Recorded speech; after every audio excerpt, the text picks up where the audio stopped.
जैसा कि आप देख सकते हैं विद्या मैडम की गाड़ी हमारे सामने आके रुक रही है और हम अभी आप सबसे रूबरू करवाते हैं विद्या मैडम को।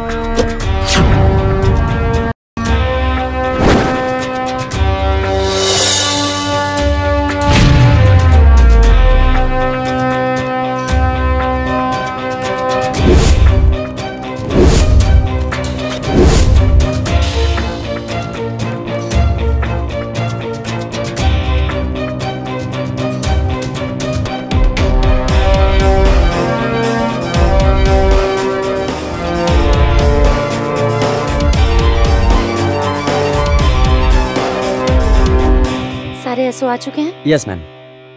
15 मिनट बाद मीटिंग करेंगे। Thank you. अरे का हो रहे हैं? अरे बनचरे हो गल का बड़ू हैं? यहाँ पूजा करे कम अब बस सेल्फी डेल्फी लेवे खातिर आ जात बाड़ू हैं? दादी माँ जाई ना अपन काम करी। ए जौन पड़ा का मारब ना तो हार जो टेढ़ा मुंह हो ना सीधा हो जाए। अरे चल जाने कहाँ से आ जल इंसान। ए भैया अरे एक यहाँ रख देते है ना। हाँ हाँ ठीक बा। अरे भैया ऐसा करा ना ई दे दा का और ई दे दा। अच्छा। अरे घरे में 2 बच्चा हुन हमार आस लगले होयन के दादी आइयन तो कुछ प्रसादी उसादी लेके आइयन ना। अक्षत मिलल हम मतवा। हाँ बबुआ मिलल हो। अरे हमार बड़का बेटा गोपाल के एगो बेटी बिया। अरे मैया रानी अगर सुन लेस तो हमरो बेटा भी पंच बराबर हो जाई। आज के जमाना में बेटा से बढ़ के बेटी होली। अरे आग लगे जमाना के हैं? अरे निर्वंश भइला से तो बेटी ठीक बाड़ी बाकी वंश तो बेटा बढ़ाई नु। अच्छा बतावा कितना भइल पैसा? 20 रुपया मतवा। 20 रुपया ला ला बच्चा दा। अरे ई हई सवारो दादी। इनकर मन में ममता ठूस ठूस के भरल बा। बाकी खाली बेटा सन खातिर। जब देखा तब खाली हाय बेटा हाय बेटा। इनकर 2 बेटा बाड़े। तो लोग यहाँ खाली दिहाड़ी पूरा कराया हुआ।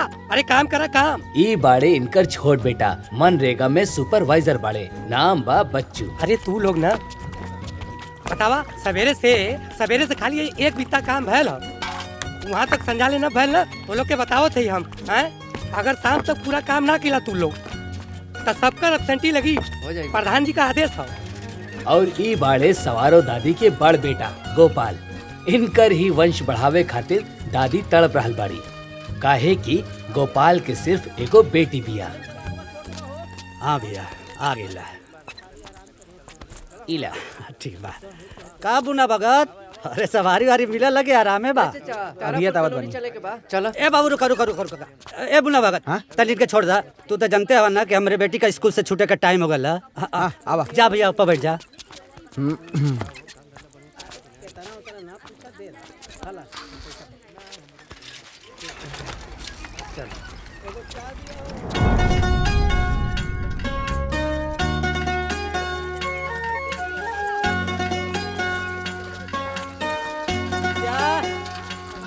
विद्या क्या बाबूजी ए विद्या आ भाई। हमारे भूगोल वाला कॉपी लेते आई हा। हाँ ले आई। अब बैठ बैठ बैठ बैठ। चलिए बाबूजी।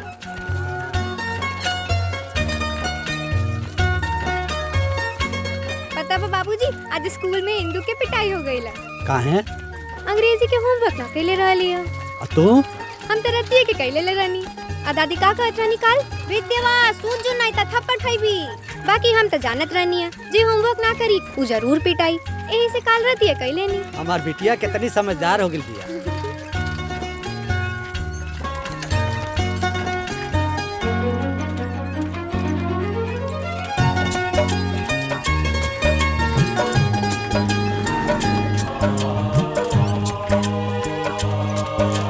विद्या देख तोरे खातिर नया टिफिन ले आइल बनी। अरे वाह बाबूजी ई तो पहल का टिफिन से भी बड़का बा। जानबूझ के लिए नहीं ना बड़ा ताकि रोटी और तरकारी दोनों अलग अलग लेके आइबे। अच्छा ये बात हमरा के अब समझ में आइल।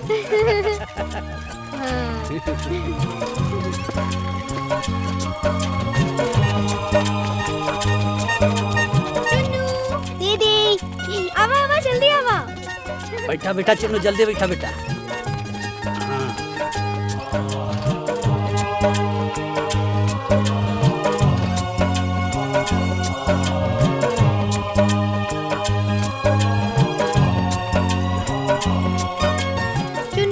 ये ले अपन टिफिन रख ले। पापा हमके ना नया टिफिन किन दे ले। अच्छा। हाँ देख नीला बा निबन बा ना। हाँ दीदी। बाबू तोरो के नया किन दी। ना बड़का पापा अभी हमार ठीक बा। दीदी कल मम्मी हमरा से पूछत रहे कि टिफिनिया केने बारे तो हम कह देनी कि स्कूल में छूट गइल बा। अच्छा तबे वो कहत रहनी है कि ना मिली तो तबड़क तबड़क मारब। हाँ दीदी। अच्छा ये कुछ छोड़ दो।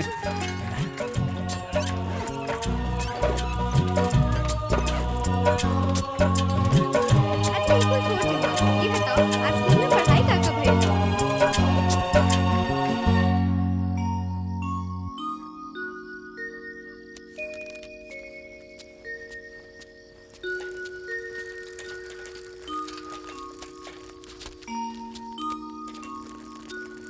अरे बच्चू। हाँ भैया।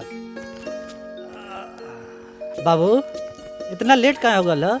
पूछा मत भैया, बहुत माथा पच्ची के काम बा। का भइल। अरे वो 5 कपारी आ गई ना, ओनाना का हाजिरी सही करे में इतना रात हो गई है और ऊपर से प्रधान जी के दुकाने जाके पूरा हिसाब किताब दे के तो ये आवत है। बाबू जुग जमाना बहुत खराब है, समय से आ जल करा। जा है कुल कपड़ा वपड़ा बदल के हाथ मुंह धोला। ठीक है भैया। ए पापा हमार कॉपिया ले आइला हा। हाँ बेटा ला।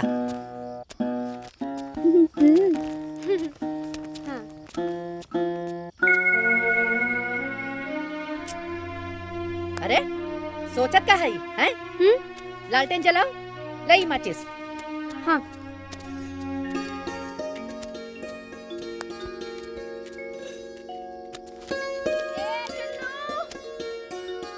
बाबू तोर माई बोलावती है ना, जो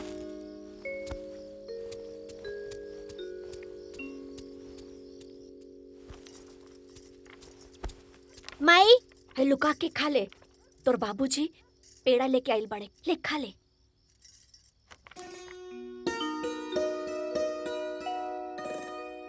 माई माई बड़ा निमन बा, दीदियों के देख के आवत है। मार देख लपड़ है। गिनके पाव भर में 4 गो पेड़वे बा। चलल बड़ा पूरा गांव में प्रसादी बाटे। खो आई जा।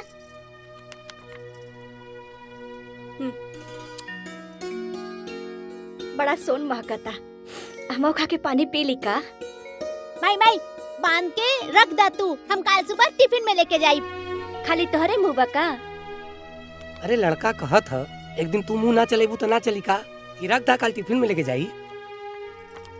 माई माई तनी अपनों में से खिया दी का। हाँ हाँ दा ना। एका माछी का मुड़ी देले बड़ा। अरे नी झापड़ ना।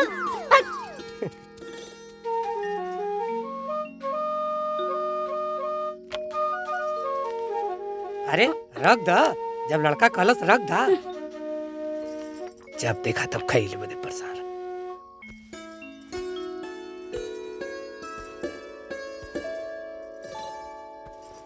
बहू तोरा कमरा में अक्षत रख देले बानी। हाँ हाँ देवी माई के नेह में चढ़ा के ओके खा लिया। जी माँ जी। अरे देवी माई के कृपा होई ना तो विद्या के भाई हो जाई। समझत बाड़ू ना का कहत है। माँ जी रहुआ काहे परेशान हुआ तनी, एगो बिटिया तो बिया ना। अरे तू लोगन के कौन समझाई के बेटा कितना जरूरी हो। माई तोरो कहना सही बा, बाकी बेटा होके चाहे बेटी इंसान के बस के बात बा।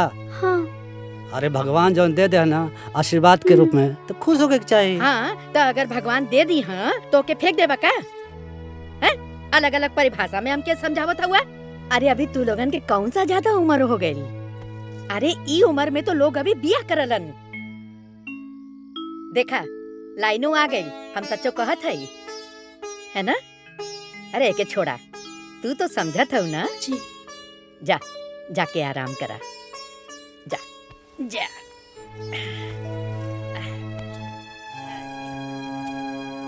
अरे ओके छोड़ा, हम कर ले। जा सुना बहू, अक्षर जरूर खा लिया। जी माँ जी। हाँ जा। तोरा के का अलग से समझावे के पड़ी। अरे जा तू जाके आराम करा। जा।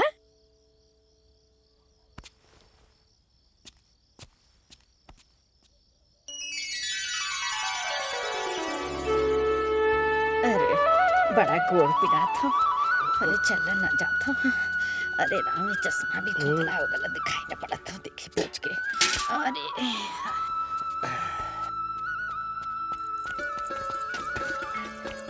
अरे बच्चा आ गइल। प्रणाम चाचा। दादी खुश रहा प्रणाम बच्चा, दादी। खुश रहा।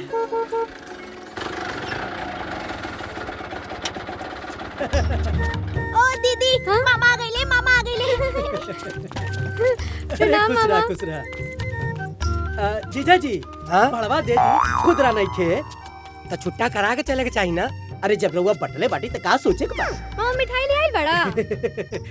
ए बाबू भुला गेलिए। ताइला काहे भुला गइनी। प्रणाम जीजा जी। खुश रहा।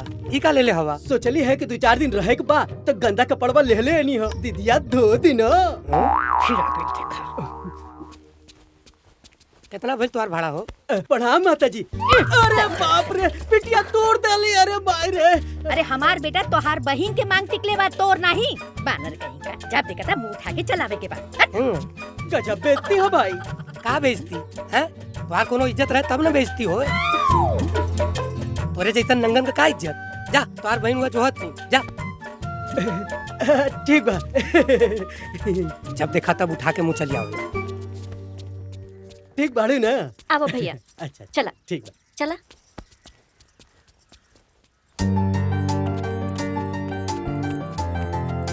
अरे दीदी चला चला, हमरा गोड़ में दर्द होखे लागल बा। पैदल नहीं के चलल जात। दीदी अगर बड़का पापा छोड़े आ जाइतन जैसे लियावे आवेले तो कितना बढ़िया होइत है ना। अरे ई समझ, जब पापा हमनी के स्कूल छोड़े ले आवे में रह जाइए तो काम कब करी है? 1 मिनट।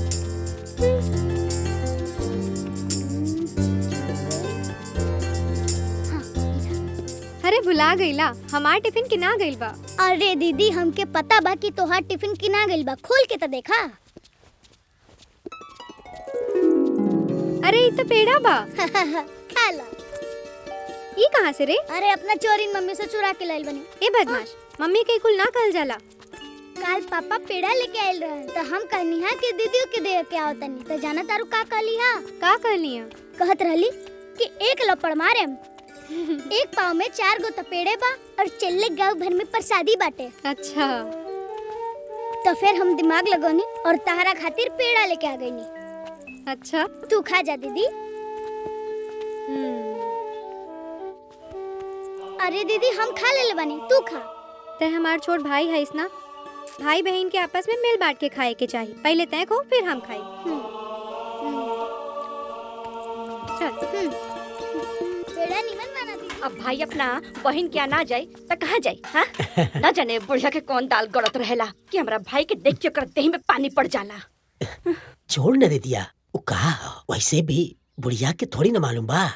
ते अपना नैहर में हमरा से ब्याज के रुपया चलावे लिए। ले ले हई ई जोकना के यहाँ के 700 रुपया और 70 रुपया ब्याज के। हई ह अलगू के यहाँ के 1000 रुपया मूलधन और 200 रुपया ब्याज के। और हई है 100 रुपया हमार कमीशन। 200 रुपया ब्याज का है? अगहन पूस मास अलगू के तो 3 महीना से ऊपर नु भइल। और 10% के हिसाब से तो छोड़ न दिया। वो कहा हो कि अलगू के बेटी बीमार बिया, समझ ले। तो हम 200 रुपया छोड़ देनी हो। बड़ा धर्मात्मा बनल बड़ा है। जब अपने कमे बनू तब तोहर भावना देखब। अच्छा सुन, जीजा जी के पता नानू चलल हो?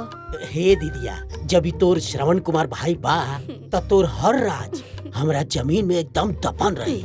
अरे अमर भाई, अरे आजे से चुरा लुका के ना रखब तो कैसे चली? वैसे घर में खर्चा करे खातिर तो घर के लोग बड़े बा। दीदिया 2 दिन सुतला भइल है न। भर पेट खाइला के बाद मन भर सूत।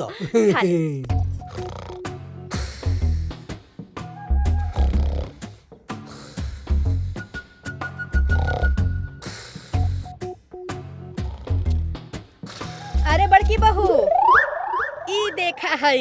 अरे हमार बेटा सन मेहनत करके दिन भर कमाता रे सन है। ई निकम्मा यहाँ आके पेट फुला के टांग पसार के फोक काटता। अरे अरे अरे बाप रे बाप। अरे आपका भाई ले मतवा काहे हमार सुख रवा से देखल न जात। ए बाबू, जे कबो कबो आवेला ना ओकरा के हित पाहुन कहल जाला हैं, और जो भगौलो से ना भागेला घड़ी घड़ी घरे में आ जाला और कुकुर कहाला। अरे माँ जी रहे दीना भाई हा। ए बहू, हमरा के निकम्मा आदमी फूटी आग न सुहाला। अरे निकम्मा सुन, ये गोबर पड़ल बा, खेत में जाके इज्जत के साथ डाल के आवा। अरे गजब बेइज्जती है भाई। बेइज्जत इंसान का कोनो इज्जत होला का? अरे अब उठ फेंक ना। जानता नहीं है बुढ़ियो, जब देखा तब सब हमारे पीछे पड़ल रहेला। यो कुकुरा कम बका, जो घड़ी घड़ी आई तो इज्जत का पाई। अब की बार की पिड़िया ना इंदू हमरे घरे पर आई। हमार घर तोहरा से दूर पड़ी, हम कैसे आ जाए? हम आवत रहनी है ना, तो के आवे ही के पड़ी।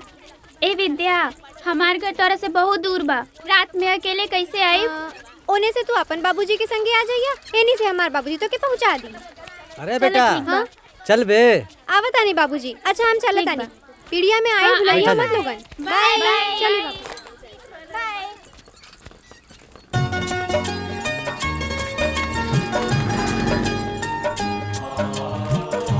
मोहन, ए मोहन, आओ जल्दी। हेलो, आवा आवा आवा। बैठा आराम से।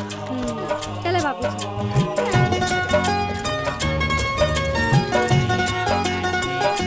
अब तो तोर पढ़ाई लिखाई सब चौपट। ऐसे कैसे चौपट हो जाए बाबूजी? दिन भर तते इन्होंने लागल रहबे। हाँ? आ साझी खा पीड़िया के तैयारी में लाग जेबे। आ पिछली बार याद है ना, खाए खातिर तोर माई कितना डांटे, आ हम बीच में बोली तो तोहरो डांट सुने के पड़े बाबूजी। खाली डांटे ना सुने के पड़े, तोरे दादी के डांटो मिले, गरियो मिले।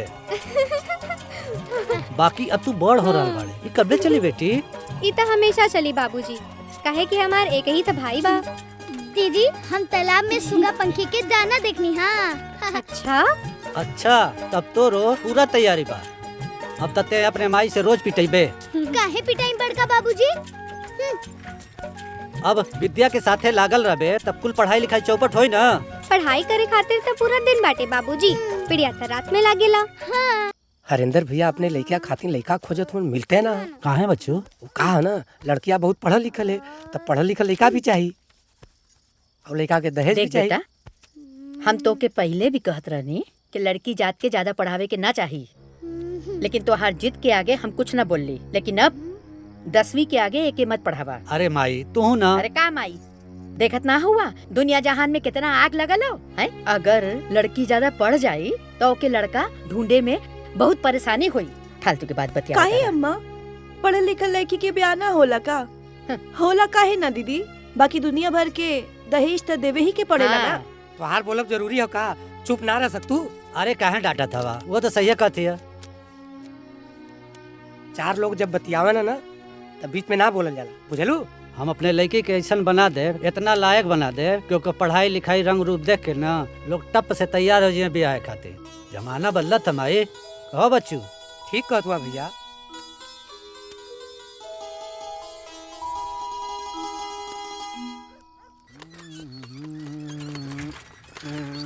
का मर्दे आज मूड खराब करके बड़ा का? हाँ आइल बानी, अब तो हलवन के एको बात बताओ चाहता नहीं, सबके सामने कह देता नहीं। हमारे दहने हाथे में ना अपने मेहरारू का मर्डर लिखल बा, मर्डर। आई बाया था में ना जेलो लिखल है। अरे मतलब तो के भूत प्रेत पकड़ ले का? क्यों ये तर बोलेला? जवान होखे होखे, बाकी ओकरा के जब हम देखिला ना हमारे हथवा में खुजली होखे लगेला। जब बोले नइखी कूटत बेचैनी खत्म नइखे होत। अरे पगला गेल बड़ा का? अरे मर्दवा, तू सुसरी वैसे हैबे करे। अब आज भात खाए के मूड रहे तो रोटी बना देलस, और कल रोटी खाए के मूड रहल भात बना देलस। बस काम धंधा सब कुछ डिस्टर्ब कर देले बा। यही बाती पे जी भर के इतना कुटनी कहत रहल चिल्ला चिल्ला कि हम मर जाब, हम काली जो जाके मर जाब, हम जान दे दे वापस। अरे काहे इतना हल्ला हो तो वहाँ पे? हमका जिए इनके नहीं के। अरे बिटिया रुका, ऐसे ना कही जाला। हम ना जिए चाहता नहीं। संभालो अरे का बा तो बुना बो अरे काहे जान देवे पे लागल बाड़ू हो? हमके मार ले सबे। हम ना जिया, हम ना जिया। अरे बतावा तो भइल का? रोटी बनावा तो दाल खातिर मारे, दाल बनावा तो रोटी खातिर मारेला। तब से साथ ब्याह गई नहीं हम जिया की जन्ना। अरे ना ना ना, अरे बतावा। हमके मर जाए तो। अरे ना ना ना ना, हैं? अरे इतना कुल घरे में हो गए लो, तू एको दिन हमके ना बतैलू। अच्छा ये बतावा काहे मारे लाऊ? बतावा तो काहे मारे लाऊ? चूल पोता तो कहीं पोछा न लगा ले, पोछा मारा तो कहीं खाना ना बना ले, कहीं रोटी बनाओ भात ना बना ले, भात बना ले दाल ना बना ले। अरे इतने से बात पे तू मरे जाता रू? हाँ ना। अरे एकरा के तो हम ऐसे ही हल कर देब। अब सुना सुना,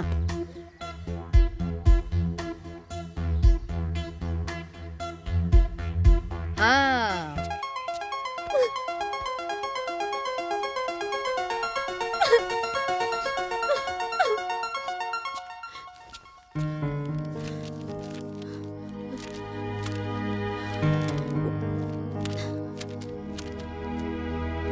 चूंकि परमाणु और अणु दिखाई नहीं देते, इसलिए उनकी चुंबकीय विकिरण के साथ उनकी इसमें क्या था? का भइल बेटी? कुछ ना बाबूजी। हम देखा तानी कि तू बहुत परेशान लगता रे, का बात बा? बाबूजी बचपन से लेके आज ले हर केहू रोवा के हमरा के पढ़ौला के वजह से बहुत कुछ सुनौले बा। अभी ये एग्जाम एकदम सर पे बा, हम अच्छे से ना पढ़ब, अगर हम पास ना होगा तब फिर सब रउआ के सुनाई। और बहुत ज्यादा पढ़े के बा बाबू, हमके बहुत ज्यादा डर लागता। बस इतने बात हैं? हम अबे आवता नहीं।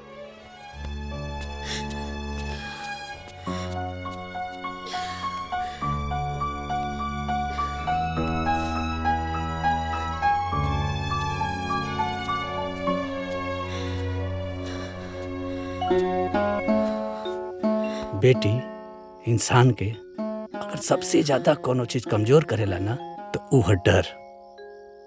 हाइला दुर्गा माता का लॉकेट है, एके पहन ला। दुर्गा माता तोके शक्ति दी है, तोके निडर बनाई है, और एगो निडर इंसान अपना साथे साथे पूरे समाज का भला करे ना। ये पहन ला।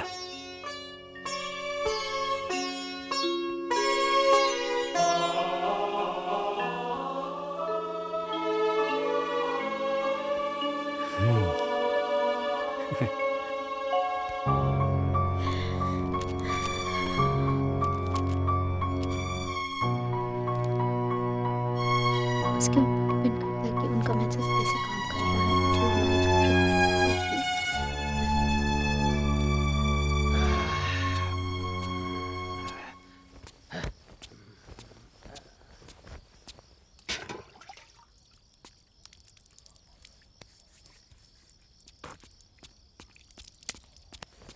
ए जी मीठा पानी ले आई।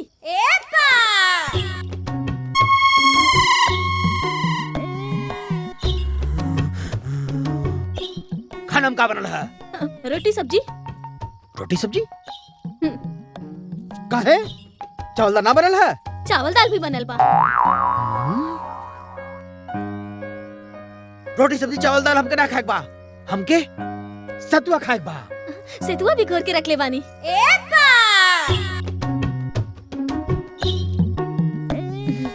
ऐसा बा सतुआ ना, हम दही चूड़ा खाएब।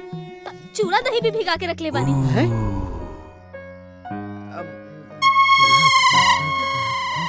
ऐसा बा हमके लिट्टी चोखा खाएक बा। लिट्टी चोखा तो हम सजवा के बना के रख देले हई।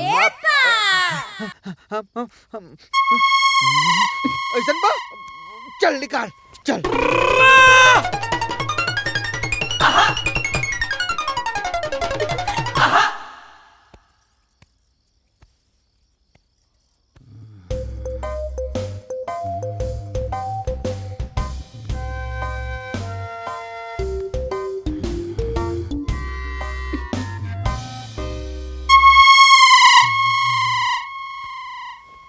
ए जी, आज के खनवा कैसा लागल हा? चुप चुप चुप, पैर दबाओ।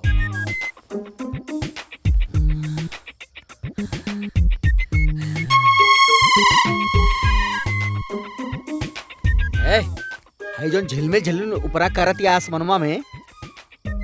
हाँ, उ तो राम जी के गाय है इंसान। अच्छा गाय है तो का करत है सन? चरत है इंसान।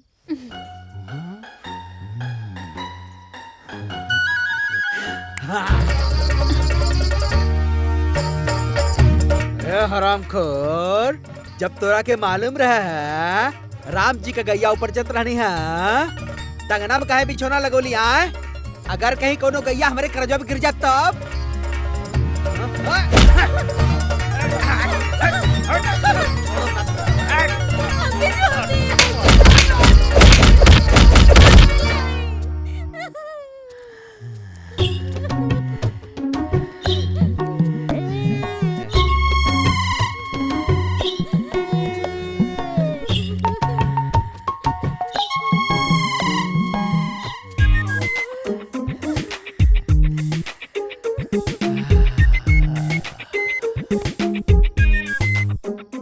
कुकुर के ना खाली मारे के बहाना चाहिए कि ना मरले ना छोड़े दादा।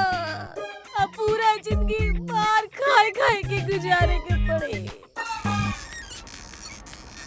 लइका, अरे काहे चला बता रे? हैं? अरे ई मंगनी का हो टूट जाई तो भागे से भाग। अरे बतवा, अरे प्रणाम प्रणाम। अरे अरे गजब बेइज्जती है भाई, हैं? अरे जब देखे लो हमारे के मारे लगे लो। अरे ई कौन तरीका है? हैं? उ तो हम जीजा के मुंह माया में चलावेली। हाँ तो ठीक हो ना, जीजा जी के तू मोह माया में आवत हुआ ना, तो जीजा तो हना हुवन। चल जो। अरे गजब बेइज्जती है भाई। ये तो बता दे कि जीजा जी गइल कहाँ बाड़े? तो हाथ जीजा जी ना तोरे मतिर निकम्मा ना हुवन, उ गइल हुवन काम काज करे। अरे मामा कुछ ले आयल बड़ा कि बचपन से चुनवा लगावताड़ा। चूना ना, चीनी। चीनी? हाँ। अरे चीनी काहे बदली आयल बाड़े रे? यही बदे कि मस्त हलवा बनवाई, खुद खाई, अम्माओ खियाई। अरे वाह, बड़ा खर्चा कर देला। पुड़िया में दही के चीनी लेके चलेला, ला शर्म बिदाई। अरे चाची। हाँ। अरे चाची हाई लेला बहना। बहना लिया बता। ये बहना के क्रिया का हो? उनके घरे बियाह रहल ना, उन्हीं के घरे से आयल है बहना। हाँ। ओकर बियाह हो गइल? कैसे कैसे बियाह भइल भाई हमनिए के पता बा। इतना पढ़ लिख ले रहली ना कि पढ़ाई लिखाई के चक्कर में लड़का मिलता ही ना रहे ओकरा। जनपद बाबू की लड़का इतना करिया बा, वही से करा देले। तबे तो बियाह भइल, नहीं तो उहो ना होता। अच्छा चाची बहुत जगह बाटे के बा, चला तानी।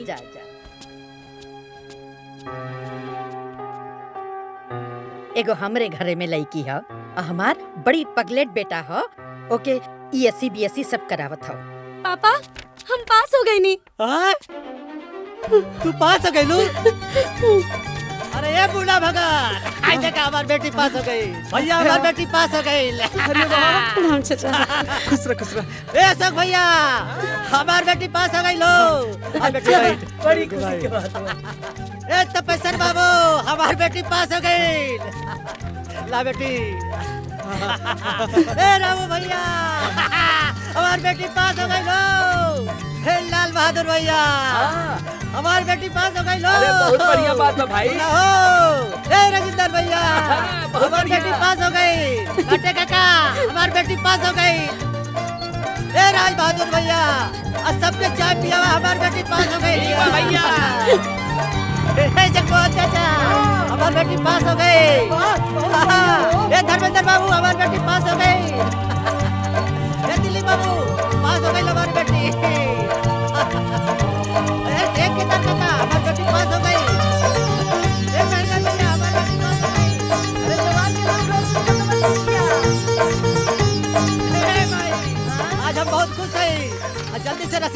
बनवाओ और पूरा गांव में बंटवाओ, सबके खिलाओ। ए विद्या कमाई भइल का हो बेटा? का भइल? हम बीएससी पास हो गई नी दादी माँ। अच्छा।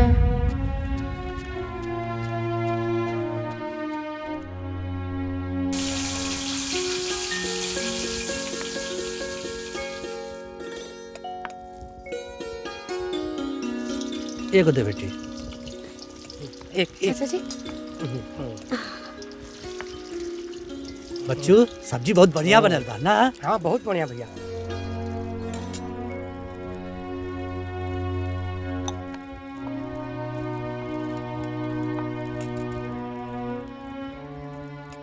माई का भाई धीरे धीरे खाद बाड़ू, अच्छा ना बनल का?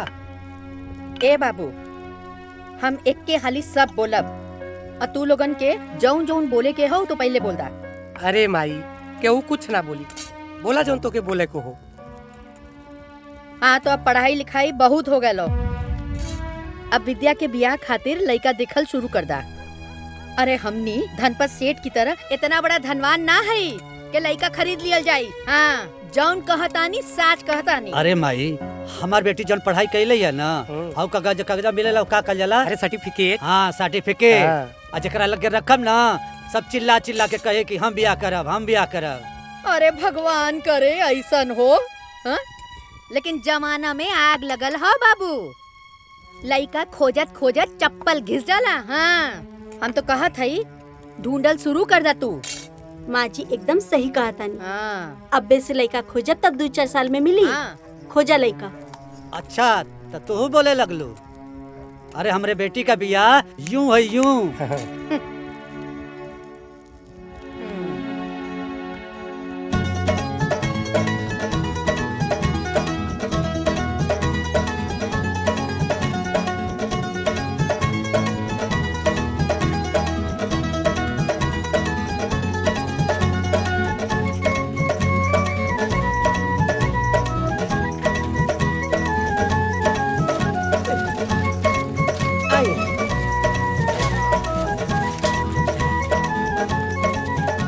ए बड़का भैया, हमार जानल पहचानल घर बा, पार्टी एकदम तगड़ा बा, समझली?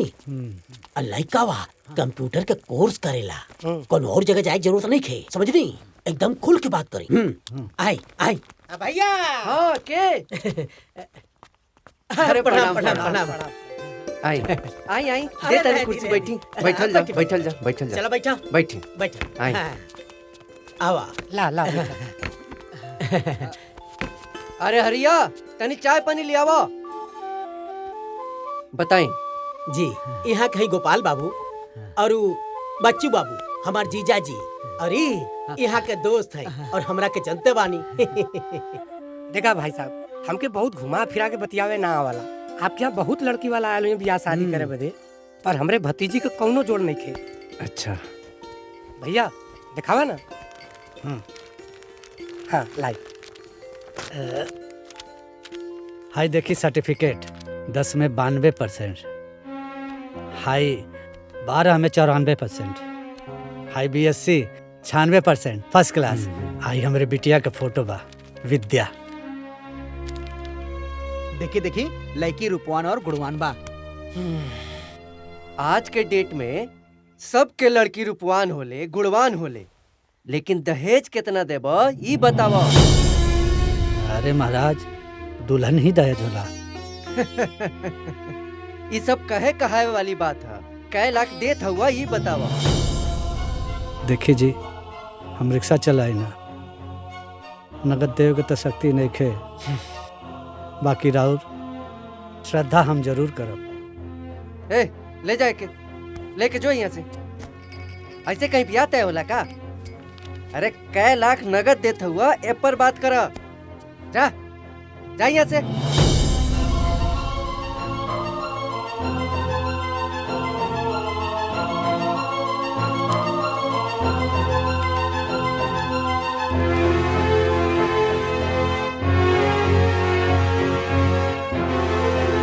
का सोचा तारा? जा।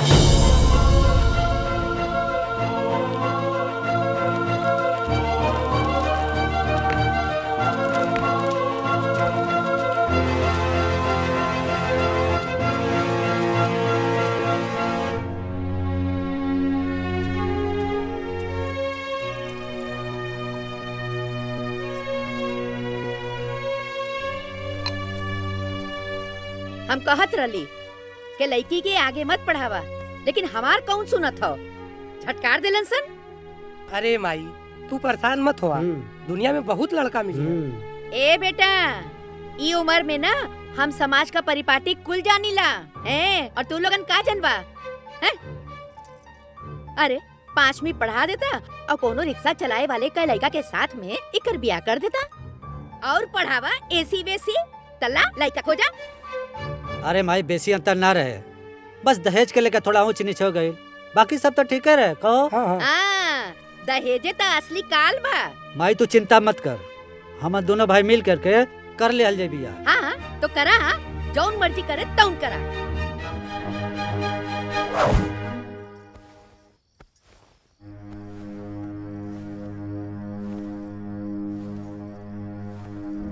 सुननी हो का कहत रहना बड़कू जना, दोनों भाई मिलके कॉलेप्सन बिया। बड़का भैया ना अपने बेटी के बियाह का सब कुछ आपे के माथा पे डली है, रवा जाइला छन छलीला लइका देखे। अरे वो घरे के इकलौती बिटिया है ना, चल जो सुत। जौन मन में आए तौन करे, हमसे का। बाबा मेहरारू के मारी वाली बीमारी हमार ठीक हो जाई? हाँ ठीक हो जाई। ये मिर्ची के लेके 7 बार घुमा के और ओकरा बाद फेंक दिया। अभी एकर बादे एकर का किया, पीछे मुड़ के मत देखिया, और जिए के लांगी ओकरा बाद तो हार मुसीबत ओकरा ऊपर चढ़ जाए। अरे वाह रे बाबा वाह, बहुत बहुत धन्यवाद, बड़े कृपा से आप हमके मिल गईला बाबा, बिहार से आके यहाँ पे। बाबा बहुत बहुत धन्यवाद। ठीक बा ना? जाते हैं। ठीक बा ठीक बा। अरे वाह। रूपा, अरे रूपा। हाँ जी।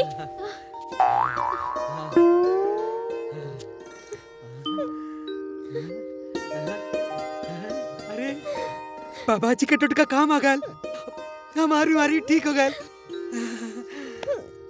ना मारी हमके, ना मारब, ना मारा, ना मारब, खाली प्यार करा। प्यार करा? प्यार करा। अच्छा। सुबह से लेके रात तक, रात से लेके सुबह तक प्यार करब।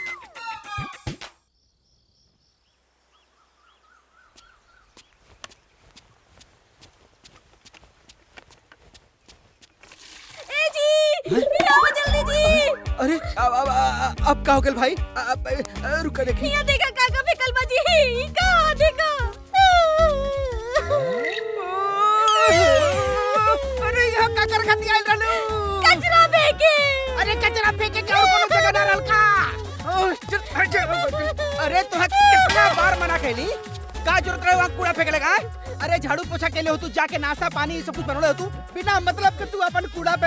अरे कौन जरूरत रहे तो सुबह सुबह नाश्ता बनौले का? हम रोटी सब्जी बना देला वही पता बिना मतलब का है? ऐसा कौन जरूरत रहा है?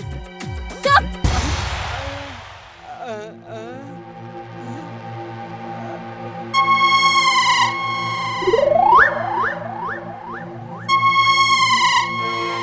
लगता के रिएक्शन और हलवा ये हमारा रिएक्शन हो गई।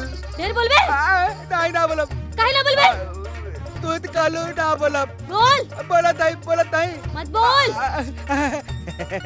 सबके सामने का बोली? अब अंदर आ बाबा। हम काहे के अंदर आई? गलती हो गई, गलती। तू काहे अंदर जाइबा? ना जा, अच्छा तू जा अंदर। हम काहे अंदर जाई? अच्छा हम जाते ही अब। ए, हमरा घर में तू काहे जाइबा? अच्छा ठीक बा, तू ही चल जा भाई। हम काहे जाई? तू ही तो बड़ा के हुआ। मना कहीं नहीं है तो तू जा। ठीक बा, जाते ही। ए, हमके छोड़ के।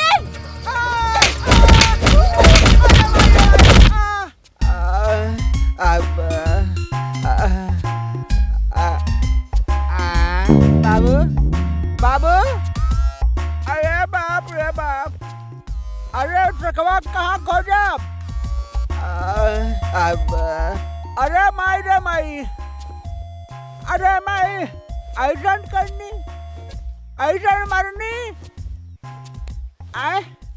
जैसा करनी वैसा भोग पावा, लात खा के फिर तू पछतावा। ए बाबू, लगत है पूरा जिंदगी मेहरारू के लात खाते जाई। अरे बाप रे बाप, अरे माई रे माई। बच्ची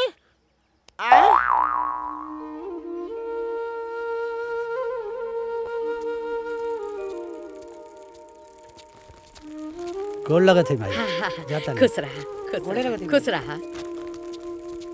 हाँ चलो चला। अरे सुनी जी, दही शक्कर तक खा के जाई। हाँ ले आवा। जतरा सफल हुई। हाँ ले आवा ले आवा। अब साइकिल का साइकिल बा, कहीं कहीं बिया ठीक कहिए के माने के बा ले आवा। हाँ। अरे हम अपन चपलवा भुला गए नहीं, देखा तनी। हाँ लेके आवत। ए भौजी, हाँ हमनो के दही खिया के यात्रा बना दा। हाँ दीदिया, हमरो खिया। अरे बेटा विद्या जी नौका चपलवा ले आओ बेटी।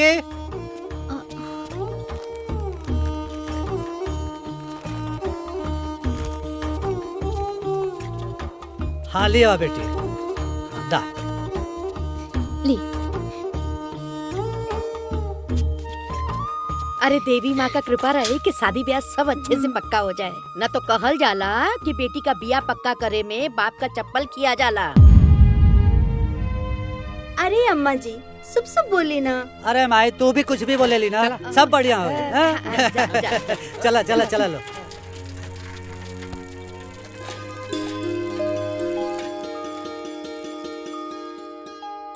हाय देखे BSc 96%। हाय देखे 12वीं 94%। हाय ये फोटो।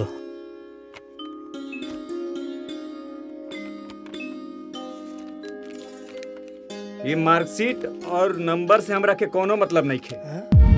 ये बतावा माल कितना देबा माल? देखी हम गरीब आदमी है, रिक्शा चलाई ना, लेकिन कुछ न कुछ तो करबे करब अपनी बेटिया खाते। जब औकात नहीं बते मर्दवा काहे आ गइला? भैया जा यहाँ से।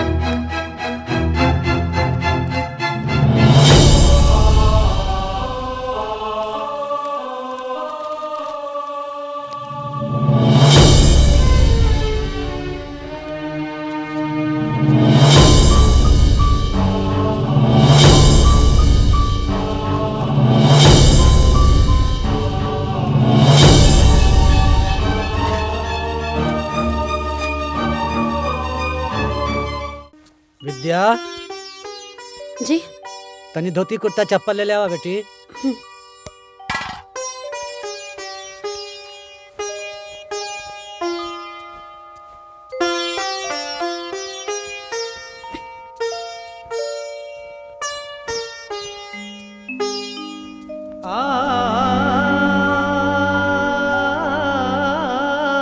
कहल जाला कि बेटी का बिया पक्का करे में बाप का चप्पल किया जाला।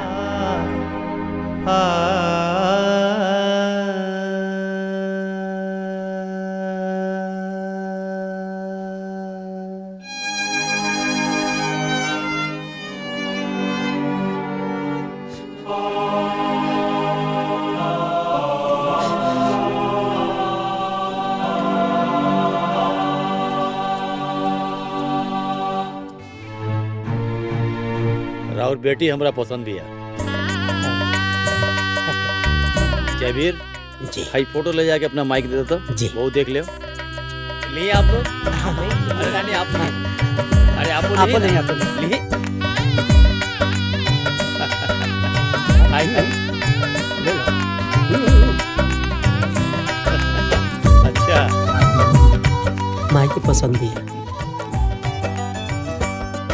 चलिए भाई, होम मिनिस्ट्री के भी परमिशन मिल गई और अब हम प्रशांत के फोन करके बुलवा लेता नहीं, राहुल लोग भी मिल ली। ना ना और का जरूर बात, घर भर सब देख ले लस। हाँ। शादी ब्याह के बातचीत कर जाओ। देखिए भाई, हमरा बेटवा के अब ही जन कल्याण बैंक में प्यून के जॉब लागल बा। और जब हम बड़कू के बियाह कैनी ना तो एको पैसा दान दहेज ना मंगनी। बाकी ये जान ली कि जौन भी बाराती लोग बारात में गइल रहे ओकरा लोगन के आज भी वो बिटिया के स्वागत याद बा। इतना जोरदार स्वागत कैलस। हमरा के तराउर से यह कहे के बा कि हमार बेटा शान से कह सके कि ओकर बियाह उचित सम्मान के साथ भइल रहे, और हमहू शान से कहीं कि रउआ हमार समधी हैं जी रउआ यहाँ हमार समधियान है। जी जी हमरा अंगना ले लेके राउर मंडप तक जे भी देखे ना वो खुश हो जाओ, हम इहे चाहता नहीं। हमार एके बिटिया भी है। अच्छा अच्छा, स्वागत में कोनो कमी ना रखा। हमरे बेटा के चानी के सिकरी पहना होता रहा, बारातियन के स्वागत में तू लड्डू से पानी पिया होता रहा, छेना नहीं करे। अरे अरे हम ना जनली के इंसान इतना बड़का भिखारी होई। अब दहेज ना मंगनी देकर का मतलब, तो कुछ होना देबा, रुपया पैसा तो छोड़ा, अरे कम से कम हमरा प्रतिष्ठा के मुताबिक तो तोके गहना गुड़िया तो देवे के चाहिए।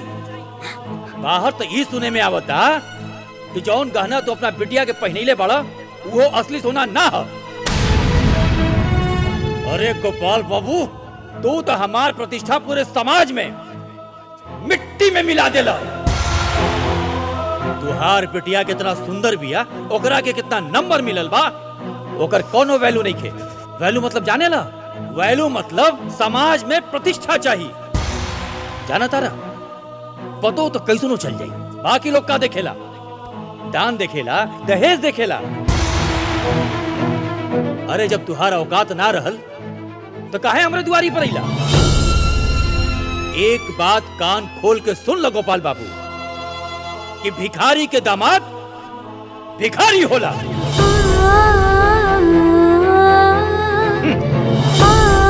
भिखारी बाप, भिखारी परिवार, भिखारी समाज। तोहरा जैसन भिखारे इंसान के औकात हमार समधी बनल तो दूर, अरे तू तो हमरे घरे में नौकर बने के बराबर भी नहीं खो।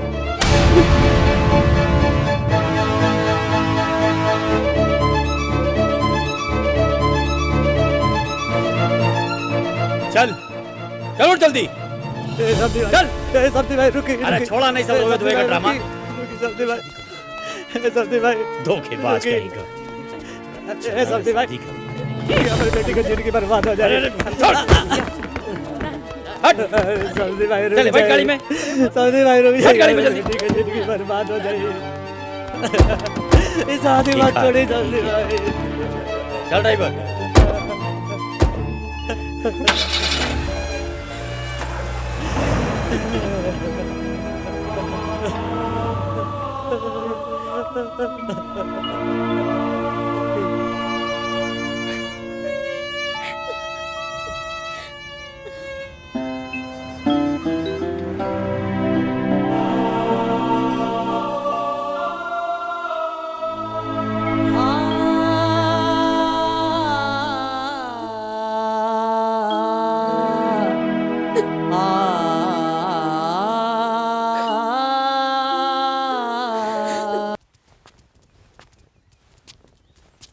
गोपाल जी, हमनियों को जन सट्टा बयाना का पैसा बाकी बा न, ओके क्लियर करी। दूसरो जगह सट्टा बा। देखी अब रात वाली बात है, जानते बानी बारात वापस चल गई। हाँ, बारात वापस चल गई तो चल गई, हमार टेंट तो खड़े न बा महाराज। हम अब आप लोग के कैसे समझाई, सब माटी हो गई। अरे मर्दे, का मजाक करता रहा, खाना केहू खाए चाहे ना खाए, हम तो बनोले बानी ना। और हमार रात भर जनरेटर हमार चलल है, ओमन डीजल पड़ेला, जवन डीजल ना पैसा का वेला। देखी अभी हम आप लोग के सट्टा के बकाया देवे के स्थिति में ना आए। बड़ा बेशरम आदमी बाड़ा महाराज तू था। 40,000 का सट्टा है, कहा तारा की देवे की स्थिति में नहीं के हम। अरे शादी करे से पहले सोचे के चाहिए ना कि हमार कितना औकात बा, और चल देहले शादी करे, जब औकाते न रहा तो काहे कैला। अरे भाई साहब, आप तो ऐसा बात करते हुआ जैसे काले हम लोग घर छोड़ के भाग जाए। ठीक है बड़ो तारा बर्दे, हौ जोन ब्याज पे रुपया लेले बाड़ा ना, हमरा आजा चाहे पूरा मूलधन। अरे आपके तो ब्याज मिला था ना। एक कौन मतलब भइल बा, कल के दुनिया छोड़ के चल जाइए तो पैसवा के तू देबो। देखा भैया, देखा सुना, अब हम तो हम लोग हमके मारू देबा ना, तब हम कुछ न कर पाए, मजबूर बानी। बाकी आप लोग से 1 महीना का मोहलत मांगता नहीं, हम एक पैसा आप लोग का चुका दे, हमके दे दी। 1 महीना से 1 दिन भी बेसी भइल न तो 1 मिनट ना लगी बेइज्जत करे में हमरा के, बुझला। पूरा इज्जत ले भी तब। चला। दिमाग खराब हो गया सम्मान दे। हाँ सेठ एकदम सही कहा तारा। देखला बेटा, इहे दुनिया हो। अरे तू एकर पढ़ाई में जितना पैसा तू खर्चा कैला, अगर उनमें से 2 पैसा बचा करके दहेज में मोटरसाइकिल अगर दे देला रहता ना, तो ये अनपढ़े रहत। लेकिन एकरा के गाड़ी का कबारे पर बैठा के ले जातन सन। अरे आज के युग में भी लड़की का डिग्री का कौनो महत्व नहीं खे। जौन होके के रल हो गइल। तो हार मान सम्मान तो कुल मट्टी में मिला देलस ना। तो हार डिग्री वाली बिटिया, और वो डिग्री लेके का करी? तो हार मान सम्मान वापस कर दे का?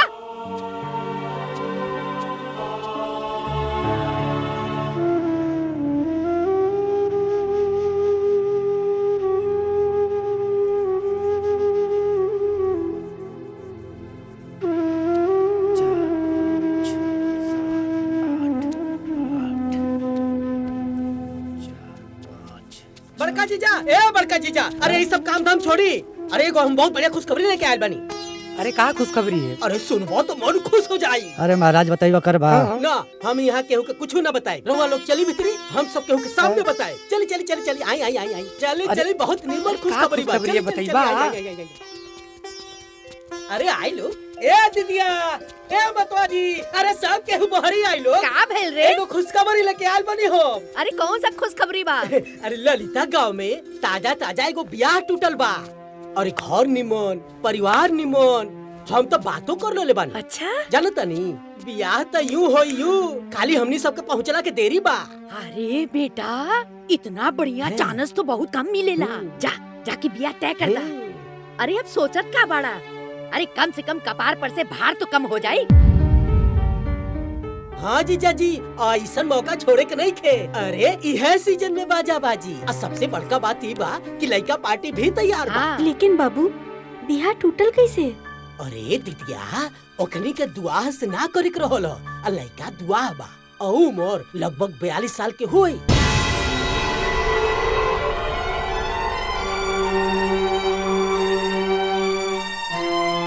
42 साल के दुआ से हम अपने बेटी का ब्याह ना करब।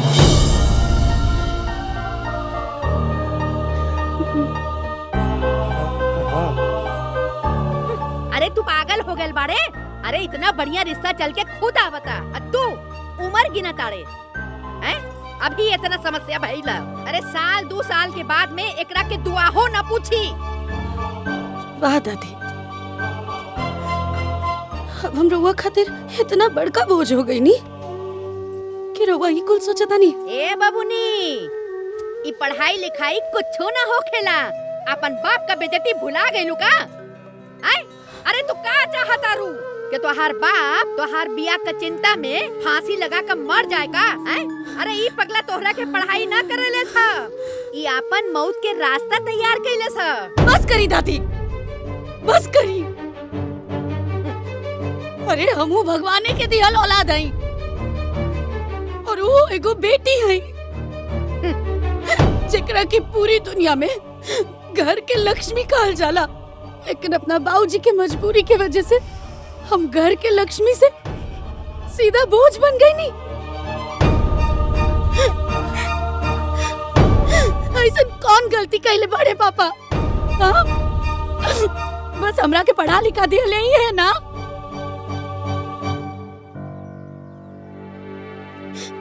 ये बाकी उनके सजा मिल रहा बा ना, इस समाज से, घर से, रहुआ से।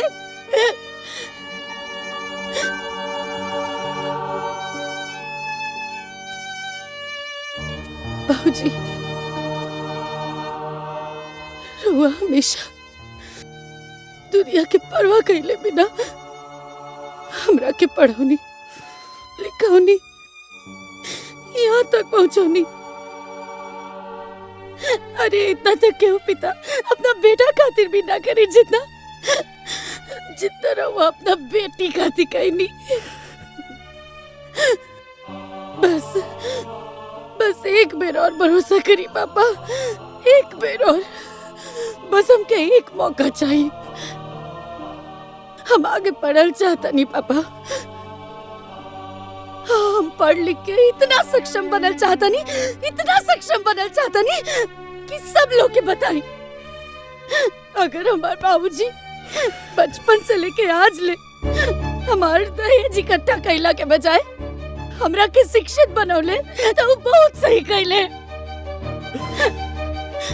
हम इतना काबिल बनल चाहता नहीं बाबूजी कि हमरे बाबूजी के दूल्हा खोजे खातिर दूसरे लोग के पास जाए की जरूरत ना पड़े। दुनिया भर के लोग रिश्ता लेके हमरा बाबूजी के द्वार पर आए। बस इतना ही सक्षम बने के बाप के।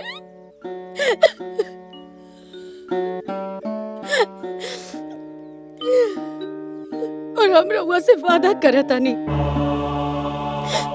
हमरा वजह से जे केहू भी रउआ की बेइज्जत कैले बा, हमके पढ़ौला के वजह से जे केहू भी रउआ के हीन समझ ले बा, उस सब लोग के सामने रउआ फक्र से कहब कि हमार बेटी हमार शान ही है।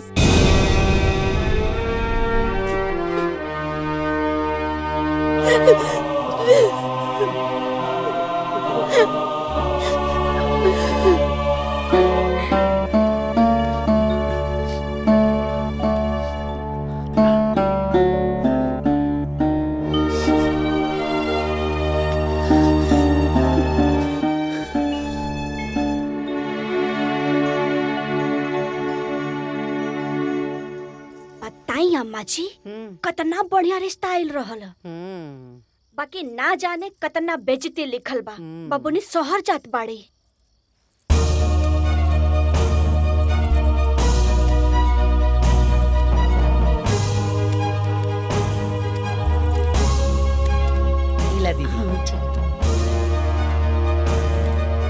बेटी कह देली, अब आप हाँ में हाँ मिला देल।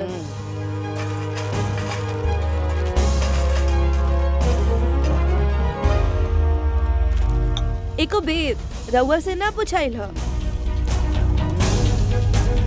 हमरा तो कुछ कहे ही के नहीं खे। जेकरा जौन मन करे ऊ करे, जहाँ जाए के बा उहाँ जाए।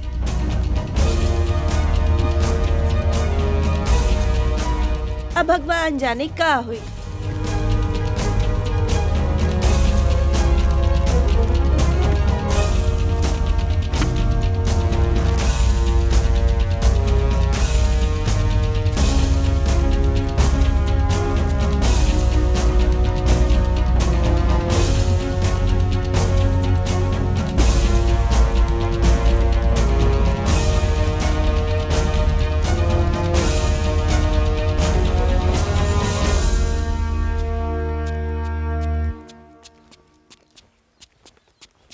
पूना भी पकड़िया।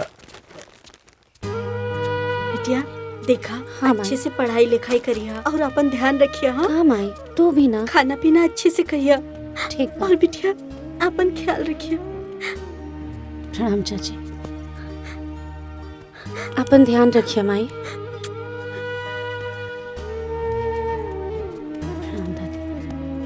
बेटी तोर बाप तोरा के कमा कमा के पढ़ौले साव। सुन, जो भी 2 पैसा बचौले से और बे मतलब का शादी ब्याह में खर्चा हो गई और दुनिया भर का कर्जा कपारे पे चढ़ गई बा। पूरे समाज में बाप के बेइज्जती करा के आगे पढ़ाई करे जाता रे। अरे ऐसा न हो कि तुम्हारी पढ़ाई के चक्कर में हमार बेटा के कफन भी नसीब न होखे।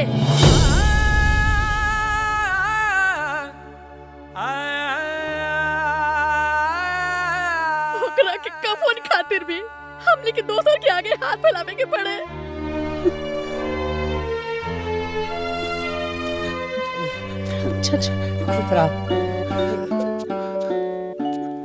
दीदी भले ही बेर तू बढ़िया मत बनैया।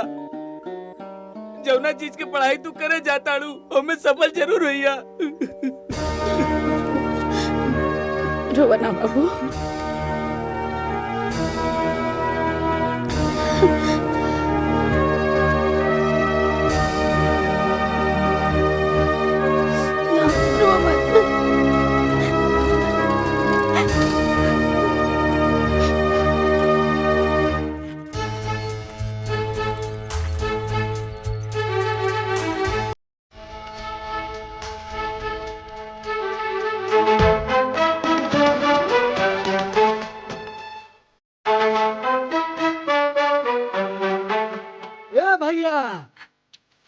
आजकल अलगा सिस्टम निकल गई बा। ये देखो मार्कशीट और सर्टिफिकेट दिखा के भी आता है कल जाता।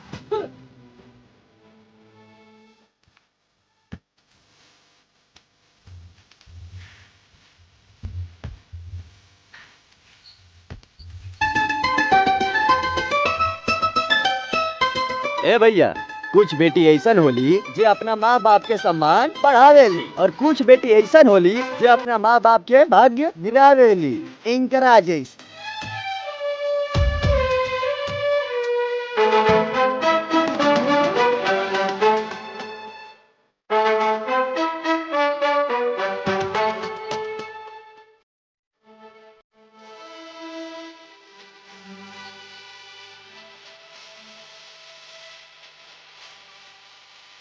आई आई लखनऊ चलिए, लखनऊ चलिए, लखनऊ लखनऊ चल बा।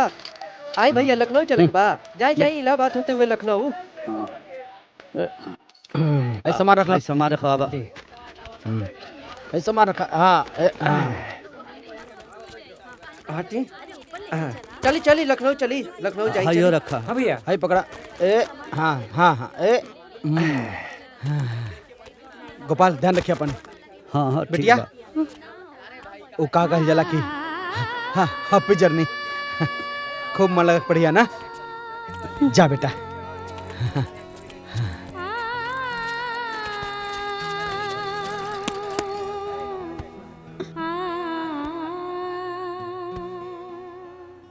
ए छोटू यहाँ आओ।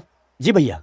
ई उहे लेके अबिया ना जेकर अखबार में फोटो छपल रहे, भारी बेइज्जती के साथ बारात मंडप से वापस। हाँ लागत तो उहे लिया। छोड़ा अपन काम कर।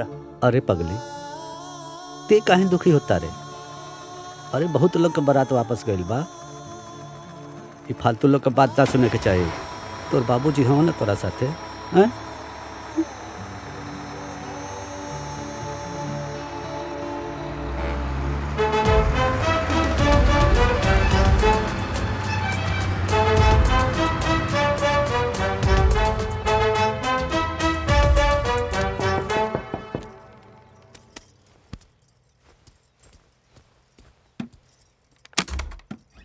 अरे विद्या आवा।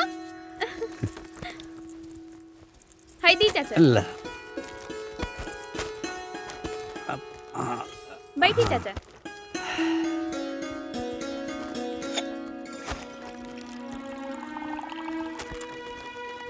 ली चाचा जी। दा बेटा।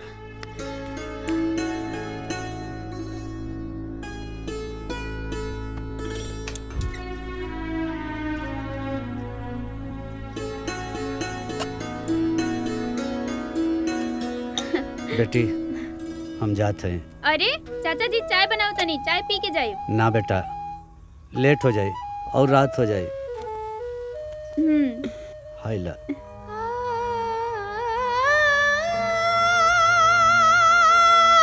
भाऊजी रउआ हमार चिंता मत करो। अरे चिंता तो बेटी के कल जाला। तू तो हमार बेटा हुए। बेटी हमके दुनिया का परवाह न तब रहे ना अब है। हमके सिर्फ तोरा पे भरोसा है। ते छोट मोट काम करबे ना सब भुला जाए। तो के ऐसन काम करे के है, ऐसन काम करे के है कि मिसाल बन जाए। काहे कि तोरा साथे करोड़ों बेटियन का भाग जुड़ल बा। जौन बाप हमने नियन गरीब हुई, तोरा साथे करोड़ों बाप का इज्जत जुड़ल बा। जे हमने नियर बेइज्जत भइल होई तो के करोड़ों माई के आंसू पूछे के बा जे अपना बेटी के बियाह के चिंता में रात दिन रोवत होई। लड़की हो हिम्मत से लड़ा।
सर हम यहाँ पे पहुँच गए हैं, अभी थोड़ी देर में वो आने वाली है।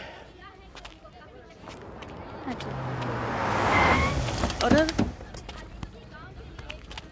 अरे ए महाराज, ये रिक्शा आगे से हटाइए। साहब हमार बेटी आए वाली बिया, वही के ले जाए हैं। अरे आपकी बेटी प्रधानमंत्री है क्या? 2 कदम पैदल नहीं चल सकती है। अरे महाराज उधर लेके जाइए, ले जाइए। ठीक है। गाड़ी यहाँ साइड में लगाओ। सुनो, कैमरा इधर पैन करके रखना, जो भी फुटेज मिलेगा यहीं से मिलेगा। सुनो, तुम ध्यान से अपना काम करते रहना। बाबू क्या आवता कितना कैमरा वैमरा ले करके भीड़ लगौले बाड़ा जा।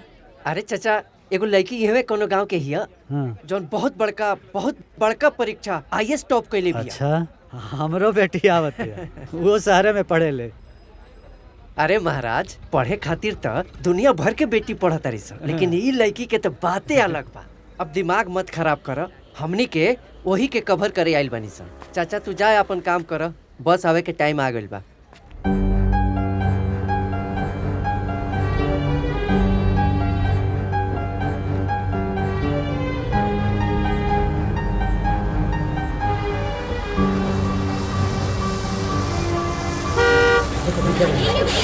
हाँ चलो चलो चलो जल्दी चलो जल्दी चलो। कैमरा अच्छे से चलो। मैम मैडम जी, इस जौन की धरती पर आपका स्वागत है। कैसा महसूस कर रही हैं आप अपने क्षेत्र में एक अफसर के रूप में आने? ये बताइए हमको, जनता जानना चाहती है, सुनना चाहती है। हमारा चैनल पूरी दुनिया में आपका ये सफर, आपकी जर्नी दिखाना चाहता है। मैडम जी आप बोलिए, सच न्यूज़, सच्ची खबर अपने दर्शकों तक पहुंचाना चाहता है। बताना चाहता है कि एक छोटे से गाँव से, कैसा फील छोटे से परिवार की लड़की IAS बन के आप पहुंच गए। एसपीएससी के फर्स्ट टाइम क्लियर करना हमेशा काबिलियत को दर्शाता है। ये प्रेरणा हो बेटियों के लिए। बताइए मैडम, कैसा रहा आपका सफर? कैसे क्लियर किया आपने यूपीएससी का एग्जाम? कितनी मुश्किलें रही, कितनी कठिनाइयां सामने आई? कुछ कहिए मैडम जी, कुछ बोलिए, जनता आपको सुनना चाहती है। इतनी बड़ी सफलता मिलने के बाद एक खामोशी आपको शोभा नहीं देती। कुछ तो बोलिए मैडम, बताइए, कुछ तो बोलना पड़ेगा मैडम, कुछ तो बोलना पड़ेगा, जनता आपको सुनना चाहती है। मैडम हम चाहते हैं कि आप अपनी खामोशी को तोड़िए और अपने सफर की पूरी कहानी अपनी जुबानी हमारे दर्शकों को सुनाइए। कुछ कहिए मैडम। मैडम इस तरह मीडिया के सवालों का जवाब दिए बिना मत जाइए, हमारे दर्शक ये जानना चाहते हैं। मैडम कुछ तो बोलिए आप।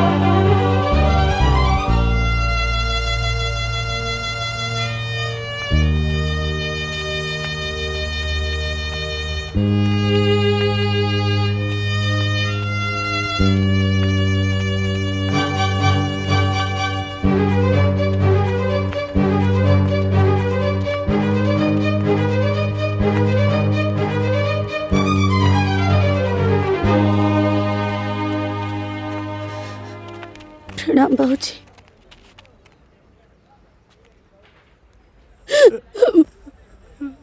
हम IAS के परीक्षा में टॉप करने वाली बाबूजी।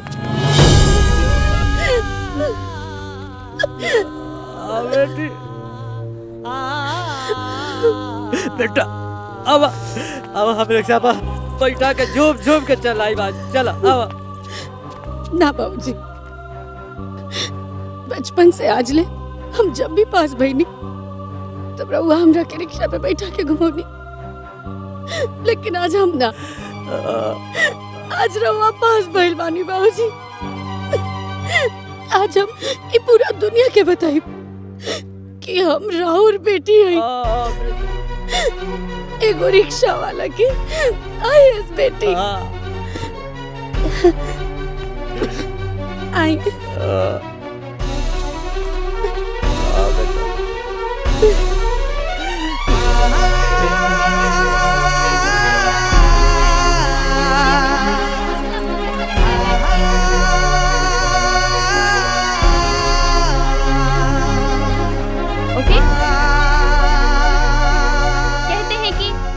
डर के नौका पार नहीं होती और कोशिश करने वालों की कभी हार नहीं होती। ये कहावत फिर से एक रिक्शे वाली की बेटी ने IAS टॉप कर ये कहावत साबित कर दिया है। जी ये वही विद्या जी हैं जिन्होंने अपने बाप का समर्थन ही नहीं बल्कि पूरे देश में अपने बाप का नाम रोशन किया है। किसने सोचा था कि 1 साल पहले जिस लड़की की शादी टूटने की खबर सुर्खियां बनी हुई थी, ठीक 1 साल बाद आईएएस बनने की खबर सुर्खियां बनी। विद्या ने जो मुकाम हासिल किया है वो हमेशा याद रहेगा। जिस रिक्शे पे इनके पिताजी इन्हें बिठा कर घुमाया करते थे, आज उसी रिक्शा पर विद्या जी आज अपने पिता को बिठा कर घुमा रही है। हमें फक्र होना चाहिए अपने इस देश की बेटी पर जिन्होंने देखा तारू हो लड़ते हुए ये मुकाम हासिल अरे तो उहे लई किया बिया जेकरा से कि हमने के बियाहवा तोड़ देनिया जा। अरे ई तो आईएएस टॉप कर गइल बिया। और अपने इस सफर की पूरी कहानी अपनी जुबानी हमारे दर्शकों को सुनाइए। कुछ कहिए मैडम।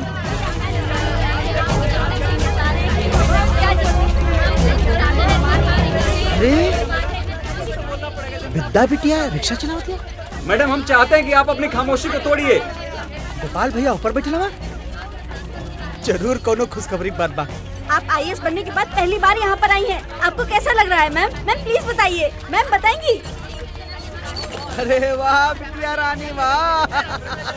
प्रणाम चाचा जी। खुश रह बेटा खुश रह। अरे भाई गोपाल भाई बहुत बहुत बधाई हो। बूंदा भगत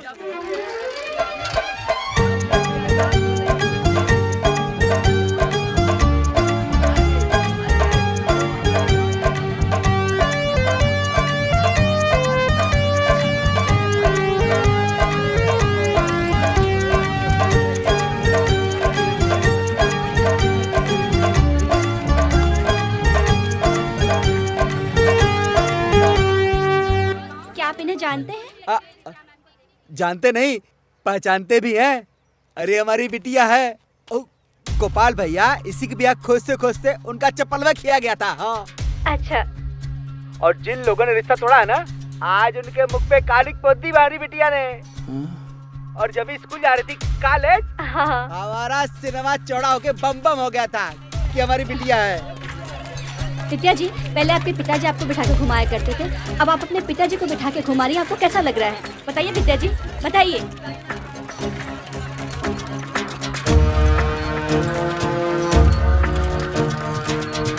अच्छा यह लड़के बिया। बहुत बढ़िया भइल का बारात वापस लौट गई। ऊ ससुरा एकरा लायक रहबे नहीं कैलक।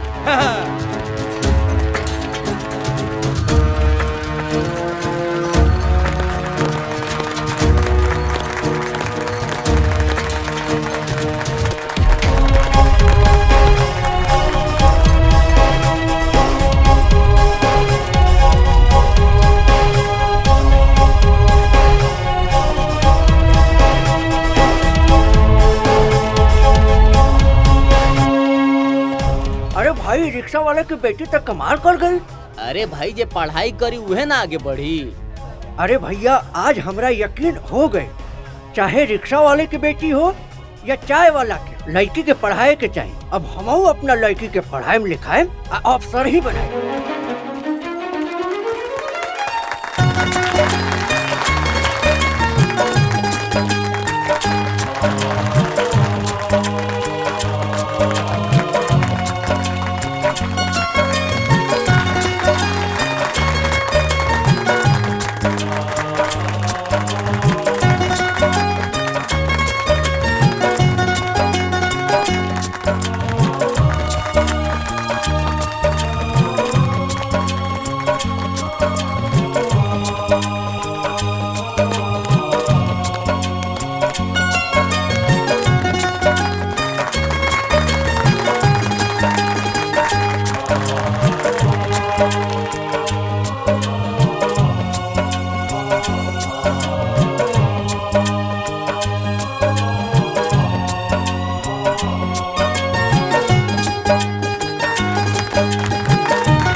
मार्कशीट और सर्टिफिकेट के वैल्यू जानी ना जे देखी उस सरवन के औकाते ना रहे एकरा से ब्याह करे के।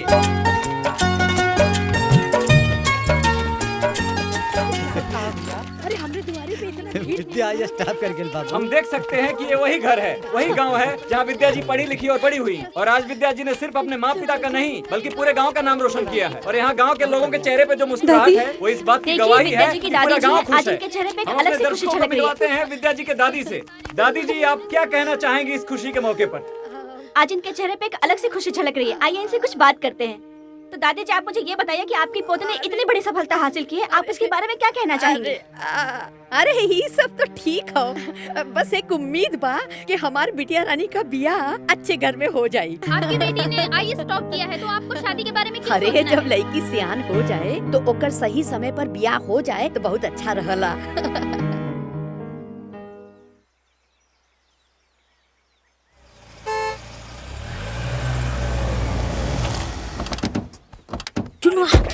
अरे ई ओए अवन जिससे विद्या दीदी की शादी टूटल रहे। अरे प्रणाम माता जी, प्रणाम प्रणाम।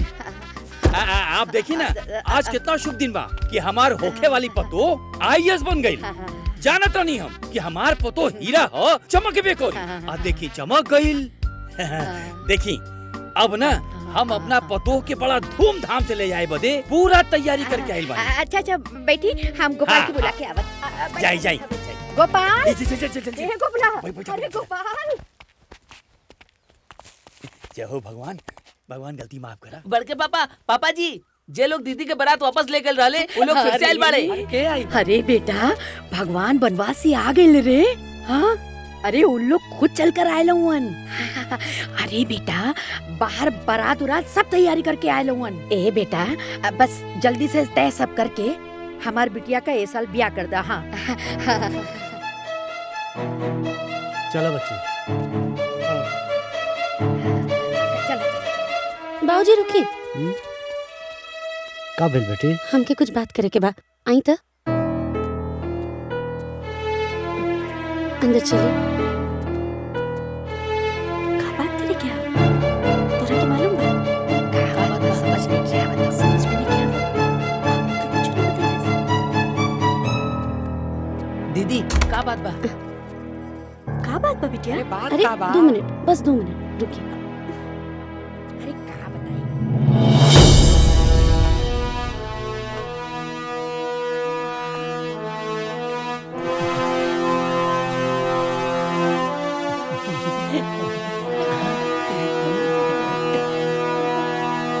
ए चुन्नू सुनो।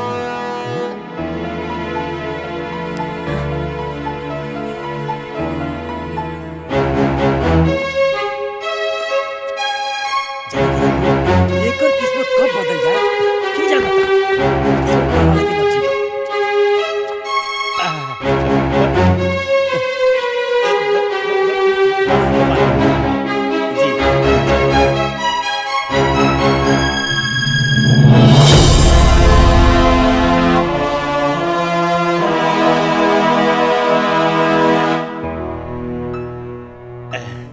अब देखी ना जब बारात आई रहे तो हमार लड़का क्लर्क रहे।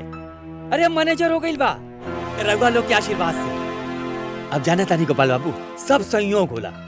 अब वो दिन संयोग ना रहल बियाह ना हो पावल। अब जाने तानी भगवान के मर्जी देखी कि हमार लड़का आजो कुंवार बा। काहे कि एहनी के जोड़ी आसमान से बन के आइल बा। ए गोपाल बाबू, हमरा के 2 चक्का 4 चक्का रुपया पैसा गहना गुड़िया कुछ होना चाहिए। काहे कि दुल्हन ही दहेज होला। अब जब रउआ अपन लक्ष्मी हमरा के दे रहल बानी, अब ऐसे बड़ संपत्ति का होला हो कि ना। अब बस अब राजा जनक जी बनके एगो एहसान कर दी कि हमरा पतोहिया की कन्यादान कर दी। दहेज कितना देबा? का और लड़की वाला दहेज मांगेला जी? इ तो लड़की के बेचला के बराबर भइल। लड़का वाला दहेज मांगी तो शान है, और लड़की वाला दहेज मांगी तो बेचल का है। हमार लड़की तोहरे लड़का से लाख गुना बढ़िया है। अरे रघुआ का कहता नहीं कुछ समझा तानी। इस समाज का कही महाराज। समाज उहे कही जौन हम कहो पहलू काबिलियत के है, चाहे बेटी हो के चाहे बेटा। परिवार संभाले बेटी, वंश बढ़ावे बेटी, प्रतिष्ठा बढ़ावे बेटी, दहेज लिया बेटा के बाप। सबके खिया के भूखे पेट सोए बेटी, दहेज लिया बेटा के बाप। सास ससुर ननद देवरानी जेठानी सबकर गुलामी बजावे बेटी, दहेज लिया बेटा के बाप। अब हम समझ गेली, हमरा के माफ कर दी। रउआ हमार आँख खोल देनी, हमरा के अपन गलती के एहसास हो गई। अब रउआ हमरा के ढेर बेइज्जत मत करी। हम 2 गो साड़ी पर ब्याह करे खातिर तैयार बानी। तोहरे जैसन छोट सोच वाला ना हमरे जैसन बड़ सोच वाले के रिश्ता ना कर सकेला। हमार बेटी IAS अफसर है ना, हमार शान है, हमार पहचान है। जा यहाँ से। एक बार फिर सोच ली गोपाल बाबू। तू जा यहाँ से।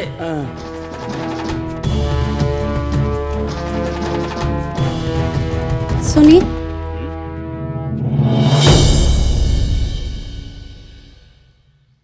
अपना बाबूजी की तरफ से रउआ लोग से हम माफी मांगता नहीं।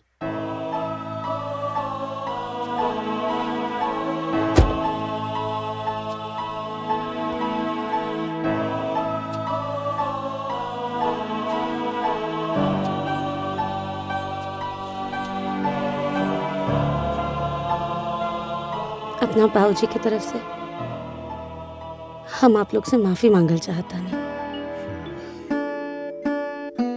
हमरे बाबूजी रउआ लोग के नीचा ना दिखावल चाहत रहे। उ तो बस अपना बेटी के वैल्यू बतावल चाहत रहे। इनकर कोनो भी बात के घमंड मत समझब रउआ लोग। ई घमंड ना, एगो बेटी के पिता के मन में इतना साल से दबल गुस्सा और दुख है। सॉरी, रउआ लोग जाइए प्लीज। I am sorry.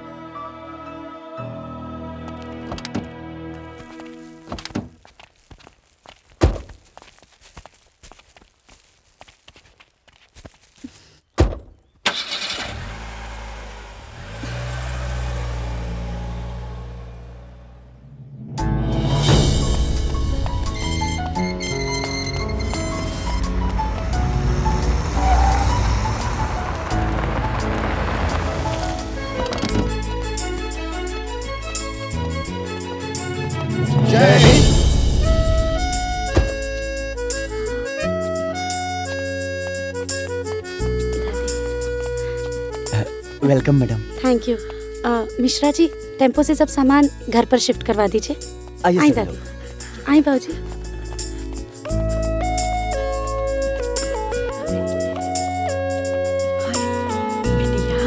इतना बड़ा घर तो रखे।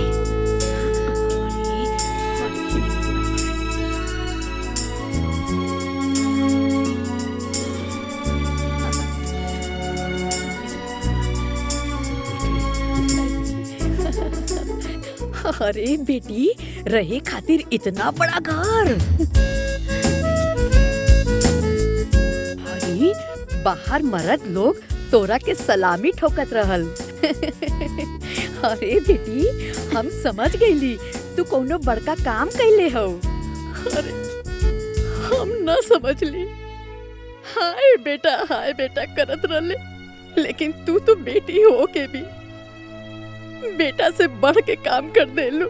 आज हमरा के तोरा के सलामी ठोके का मन करत हो।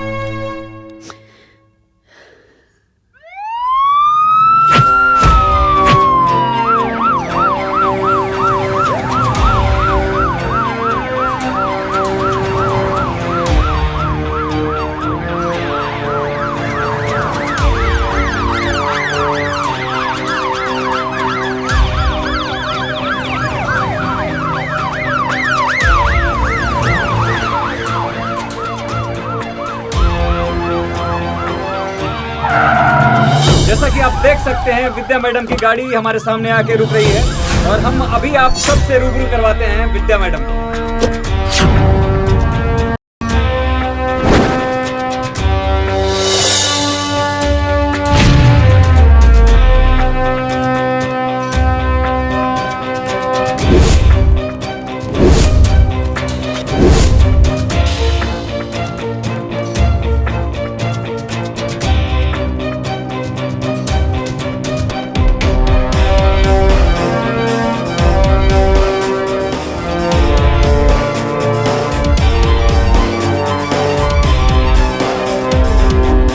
सारे एसओ आ चुके हैं? Yes ma'am. 15 मिनट बाद मीटिंग करेंगे। Thank you. जय हिंद।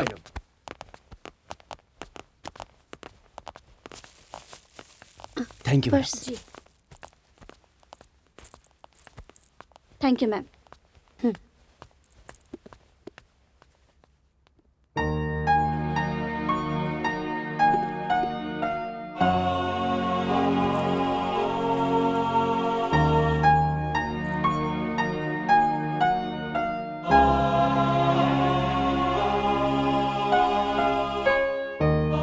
दुर्गा माता तोके शक्ति दी है, तोके नीडर बनाई है और एगो नीडर इंसान अपना साथे साथे पूरे समाज का भला करे ना।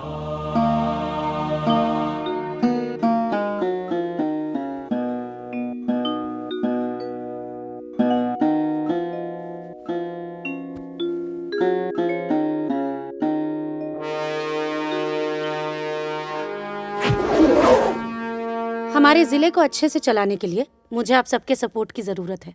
Yes madam. जिले के हर ब्लॉक में, हर गांव में होने वाली हर एक शादी में लेन देन की पूरी लिस्ट मुझे शादी से पहले चाहिए। अगर किसी भी सामान को देखकर ऐसा लगा कि दहेज लिया या दिया जा रहा है तो दहेज लेने वाले और दहेज देने वाले दोनों के ऊपर सख्त कार्रवाई होनी चाहिए। और अगर किसी ने भी ये कार्रवाई करने में हिचकिचाहट की तो उनके ऊपर सख्त से सख्त कार्रवाई मैं करूंगी। जी मैडम।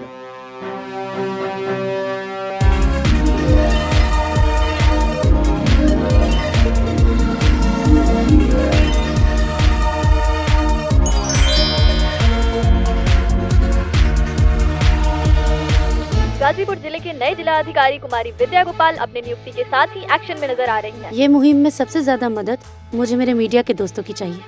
अगर आप लोग हमारा साथ देंगे तो हमारे जिले की कोई भी लड़की कभी भी दहेज की आग में नहीं जलेगी। Thank you.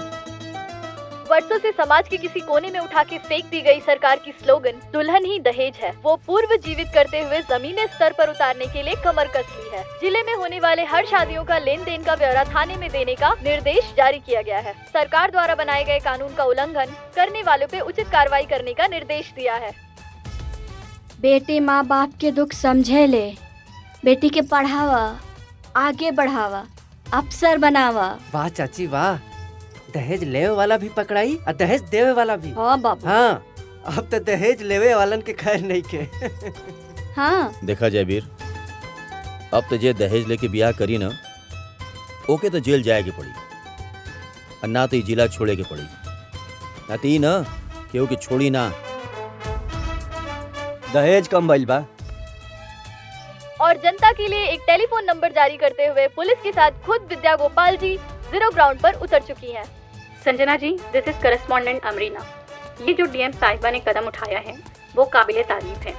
बहू बहन बेटियों में एक खुशी की लहर साफ दिखाई पड़ती है।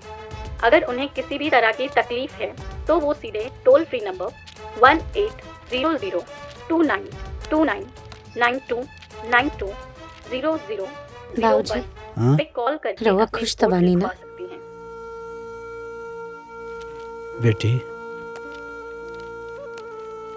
जेकर बेटी इतना बड़ काम कैले होखे ओकर बाप काहे ना खुश हो। बेटी आज छाती चौड़ा हो गई, ते हमार शान बाड़ी। बेटी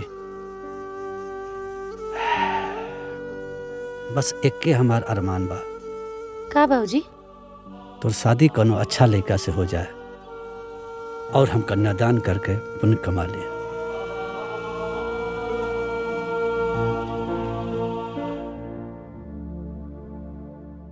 मम्मी हाँ बेटा। मम्मी आज दीदी ने हमारा एडमिशन ऐसा इंस्टीट्यूट में करा देली जहाँ बड़ा बड़ा घर के लड़का पढ़े ले। अच्छा। हाँ मम्मी, और वहाँ बहुत अच्छा पढ़ाई होला। अरे वाह बेटा। अच्छा पढ़ाई मतलब हमार अच्छा करियर बनी। मम्मी एको बात कही। हाँ कहा ना। माई एक समय रहे जब तू दीदी की एगो पेड़ा खातिर कितना कुछ कहत रहलू। आज उहे दीदी हमरा के एगो नया जीवन देले माई।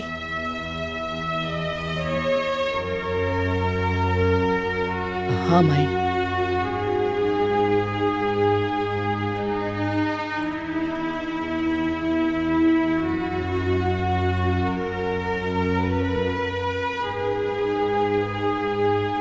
हमरा के माफ कर दे चाची।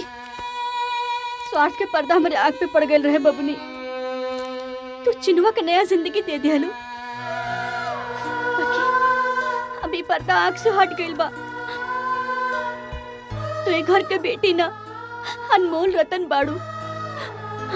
हमसे बहुत बड़ गलती हो गई बबुनी। अरे हमरा के माफ कर दे चाची। प्लीज शांत हो जाइए रउआ, शांत हो जाइए।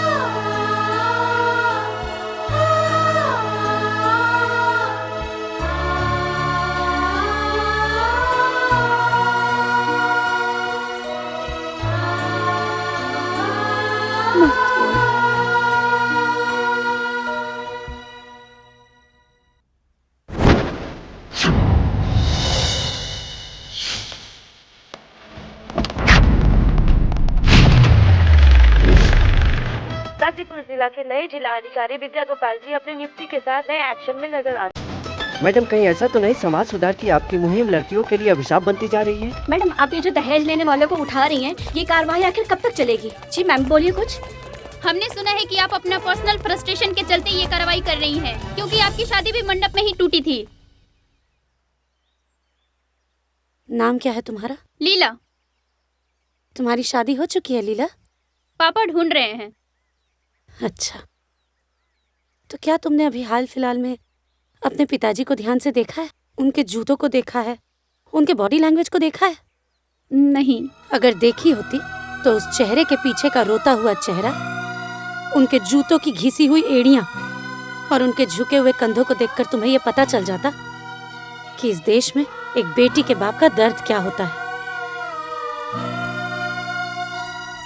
ऐसी कोई शादी नहीं है जिसमें बेटी के बाप का कुछ बिका ना हो। ऐसी कोई शादी नहीं है जिसमें किसी बेटी की माँ का कुछ गिरवी ना रखा गया हो। मैडम, लेकिन लेन देन विवाह का एक अंग है। ये एक ऐसा सड़ा हुआ अंग है जिसमें बीमारी लग चुकी है, और इसे काट के शरीर से दूर फेंक देना ही भलाई है। अगर सिर्फ सरकारी आंकड़ों को ही देखा जाए तो हर 1 घंटे में एक लड़की की मौत दहेज की वजह से होती है, और ये तो सिर्फ सरकारी आंकड़े हैं। तो फिर आपके हिसाब से शादी के सिस्टम को खत्म कर देना चाहिए। शादी कोई सिस्टम नहीं है। शादी तो 2 परिवारों का मिलन है, और 2 लोग के मिलन में जिम्मेदारी किसी एक पर ही क्यों? अरे शादी तो बेटी की होती है, लेकिन लोगों को सिर्फ इतना ही ख्याल रहता है कि लड़की लेकर के आई है। 2 चक्का या 4 चक्का? अरे उसने पढ़ लिख के मेहनत करके कौन सी डिग्री हासिल की है, इससे किसी को कोई फर्क नहीं पड़ता। दूल्हा भले रावण हो, लेकिन दुल्हन हमेशा सीता होनी चाहिए। परिवार वाले भले कौरव क्यों ना हो, लेकिन बहू द्रौपदी होनी चाहिए। पर एक बात याद रख लीजिए आप लोग, इस कलयुग के दहेज रूपी दानव के चीरहरण से हमें बचाने के लिए कोई भगवान कृष्ण नहीं आने वाले हैं। हम सबको ही एक दूसरे के लिए कृष्ण बनना पड़ेगा। एक दूसरे की मदद हम सबको ही करनी पड़ेगी। हम सबको ही कोशिश करके एक दूसरे के लिए अच्छा ससुराल और अच्छा दूल्हा ढूंढना होगा। वो कैसे? मान लो कि तुम्हारी शादी एक गांव में तय हुई। जिस गांव में तुम्हारी शादी तय हुई है, उस गांव की बहन, भाभी, माँ, हर कोई अगर ये जिम्मेदारी उठा ले कि तुम्हें उस दूल्हे की सारी सच्चाई बतानी है, तो क्या तुम्हें शादी में आसानी नहीं होगी? अरे बेटी के माँ बाप तो लड़के की मौजूदा स्थिति देखकर शादी तय कर देते हैं, लेकिन गांव की बहन बेटियों को उस लड़के की और उसके परिवार की पूरे अतीत की सच्चाई पता होती है। बस यही सच्चाई अगर वो दुल्हन और उसके परिवार को पहुंचा दे, तो कोई माँ बाप अपनी बेटी को आग में नहीं झोंकना चाहेंगे। किसकी शादी, कहाँ, किस घर में, हमें कैसे पता चलेगा मैडम? ये डिजिटल इंडिया का टाइम है। इस डिजिटलाइजेशन को अपनी लाइफ सेट करने के लिए इस्तेमाल करना चाहिए, वेस्ट करने के लिए नहीं। आज ही से डीएम ऑफिस के फेसबुक और इंस्टाग्राम के ऑफिशियल पेज से एक कम्युनिटी बनाई जाएगी, दुल्हन ही दहेज है। मेरा आप सब लोगों से भी निवेदन है कि इस न्यूज को जितना हो सके उतना स्प्रेड कीजिए और हमारे जिला की जितनी लड़कियां हैं हर कोई उस कम्युनिटी को ज्वाइन करे और उस कम्युनिटी में जिसकी जहां शादी हो रही है वो सारी डिटेल्स शेयर करें और साथ ही में दूल्हे की सारी डिटेल्स शेयर करें। फिर उस लड़के के बारे में बाकी कोई भी लड़की जो भी कुछ जानती हो वो डिटेल भी उस कम्युनिटी पर शेयर करें। अगर कोई काम एक आदमी अकेला करता है तो वो सिर्फ काम होता है, लेकिन अगर कोई काम सब लोग मिल के करते हैं तो वो एक आंदोलन बन जाता है और आंदोलन के बाद ही आती है क्रांति। धन्यवाद। जैसा कि आपने देखा, डीएम विद्या गोपाल ने दुल्हन ही दहेज है मुहिम में सबका साथ मांगा है। उन्होंने आगे ये भी साफ कहा है कि उनके लिए भी उनकी कम्युनिटी ऐसा ही रिश्ता ढूंढे जिसके परिवार में 3 पुश्तों ने ना दहेज लिया हो और ना ही दहेज दिया हो। अब हम बहनों को एक दूसरे की मदद करनी है और दुल्हन ही दहेज है कम्युनिटी को ज्वाइन करना है। You have a voice message.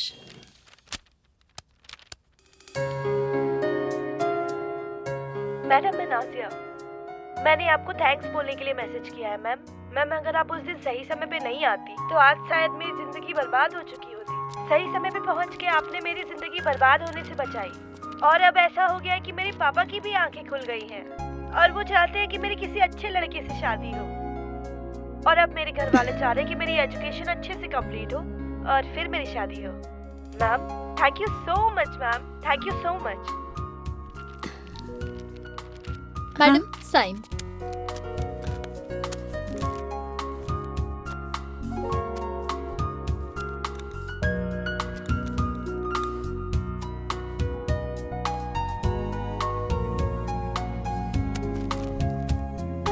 लीजिए। मैडम, आप बहुत अच्छा काम कर रही हैं। आपकी बनाई हुई कम्युनिटी दुल्हन ही दहेज है मेरी बेटी के लिए अच्छा रिश्ता ढूंढने में बहुत मदद कर रही है।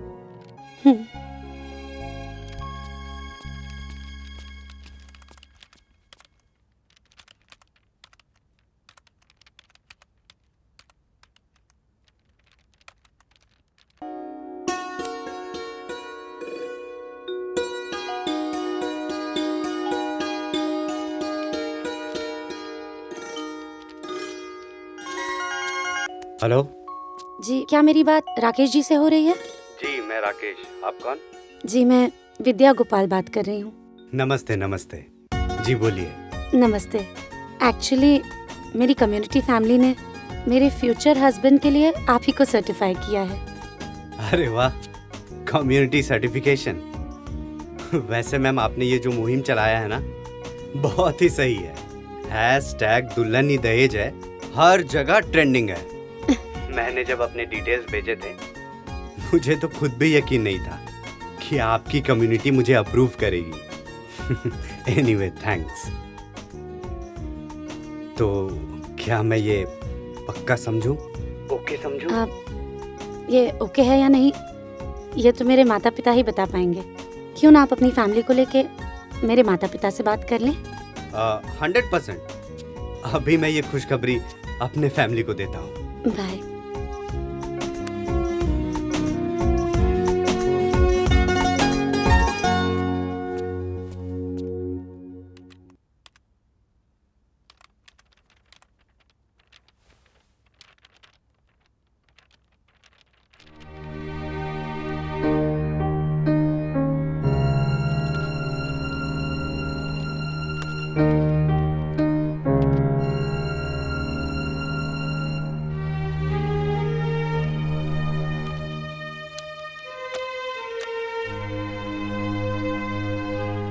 ना, हम अंदर ना सर प्लीज 5 मिनट खातिर हमरा जाए दी। हेलो राम सिंह जी। जय हिंद मैडम। जय हिंद। नीचे कुछ प्रॉब्लम है क्या? हाँ मैडम, एक औरत है ना आपसे मिलने के लिए बहुत जिद कर रही है। मैडम, मुझे जरूरी बात करनी है आपसे। मैडम प्लीज, मुझे आपसे मिलना है मैडम। अच्छा ठीक है, उसे अंदर भेजो। जी मैडम, लेके आते हैं मैडम अभी। ये जी, गेट खोलो, गेट खोलो जल्दी। आइए, चलिए।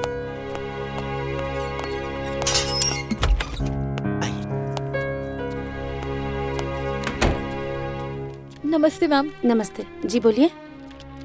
मैम आपकी शादी जिस लड़के से हो रही है ना, मैं उसकी बड़ी बहन हूँ। अरे आप बैठिए ना, खड़ी क्यों हैं? ओके। कुछ चाय कॉफ़ी मंगाएं आपके लिए? नहीं मैम, थैंक यू।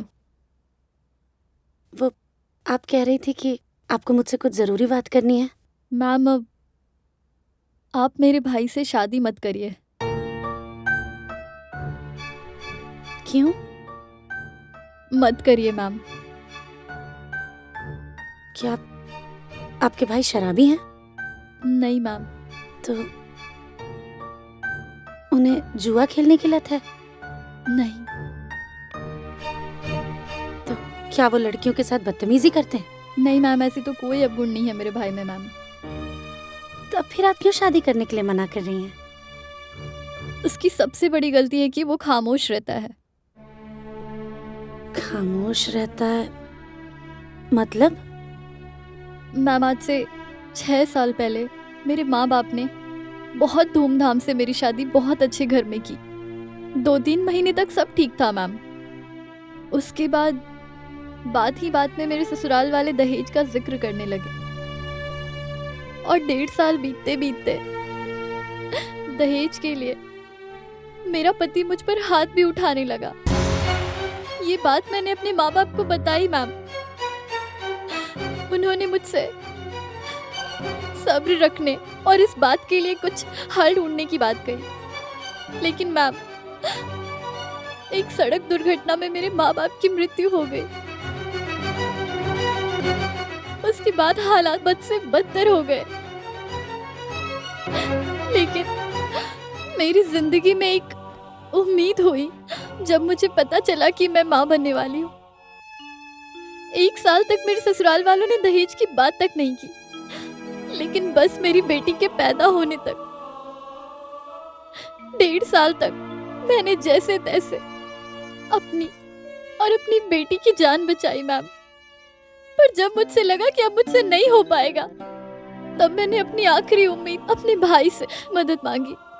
मैंने उससे कहा कि मैं ऐसे परिवार में नहीं रह सकती जहां सिर्फ मुझे दहेज के लिए रखा जाता है और मेरी बेटी उनके लिए बोझ है मैम। मेरे भाई ने मुझसे कहा कि वो मेरा और मेरी बेटी का खर्च तो उठा सकता है, लेकिन ये बदनामी नहीं उठा सकता कि जहां मेरे स्वर्गवासी पिता ने मेरी शादी तय की है वो रिश्ता गलत है।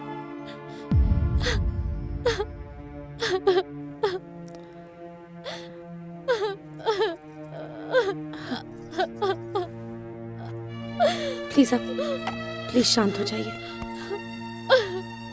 आपके साथ इतना सब कुछ हो रहा था तो आपने पुलिस में कंप्लेन क्यों नहीं की? एक मजबूर और अकेली औरत कहाँ जाएगी मैम?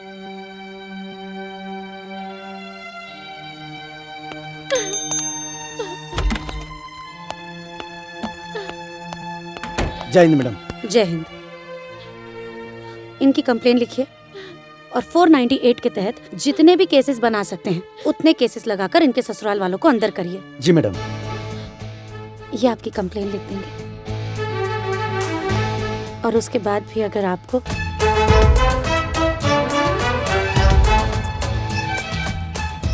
हेलो जी, मुझे कुछ जरूरी बात करनी है आपसे।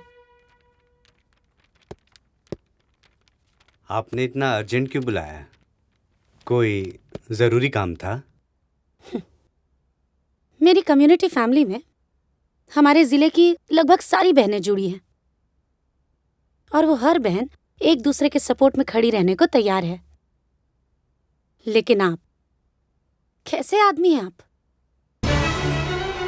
आप आदमी होके अपनी ही बहन के सपोर्ट में खड़े नहीं हो पाए? आपके जैसा डरपोक और स्पाइनलेस इंसान मुझसे तो क्या किसी भी लड़की से शादी करने के लायक नहीं है।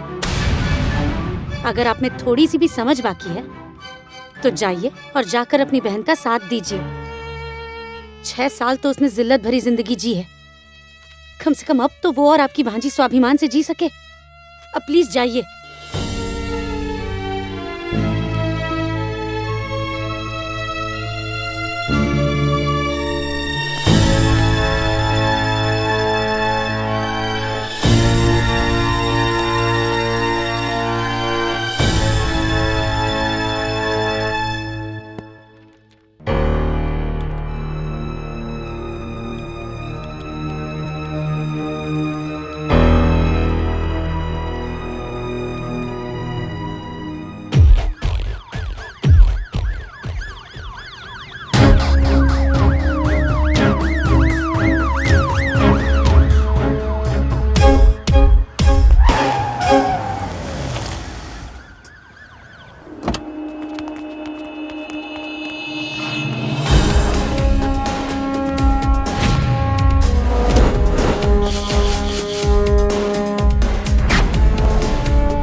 सचिव।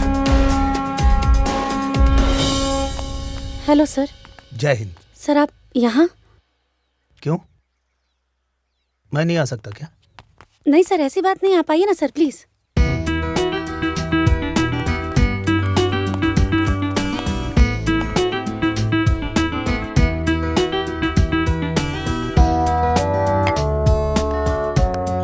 कमाल कर दिया आपने।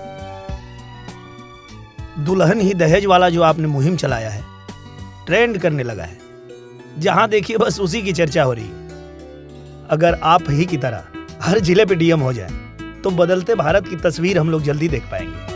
थैंक यू सर। हाँ, एक बात और विद्या जी, आप भी अब दुल्हन बनने की तैयारी कर लीजिए, क्योंकि आपकी शर्त के अनुसार मैंने वो फैमिली ढूंढ लिया है जिसमें 3 पुश्तों में ना कभी किसी ने दहेज लिया है और ना दहेज दिया है, और वो फैमिली आपके सामने है।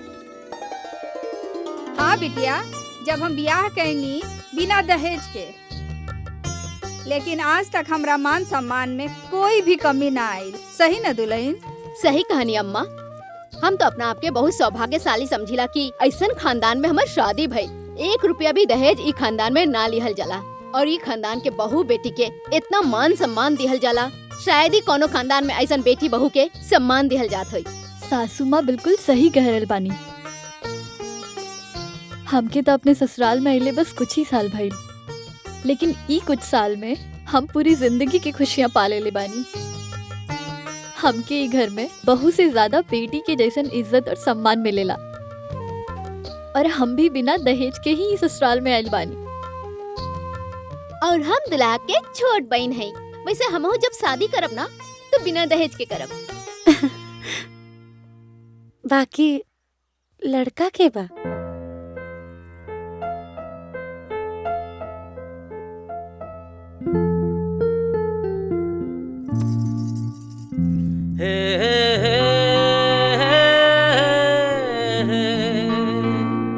ला ला ला ला ला ला।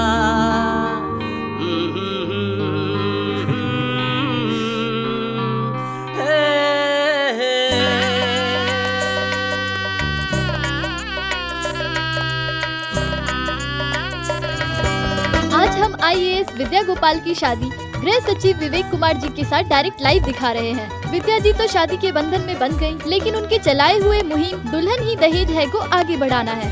एक दूसरे का साथ देते हुए समाज में दहेज रूपी दानव को खत्म करते हुए हमें दहेज मुक्त भारत बनाना है। क्या आप हमारा साथ देंगे?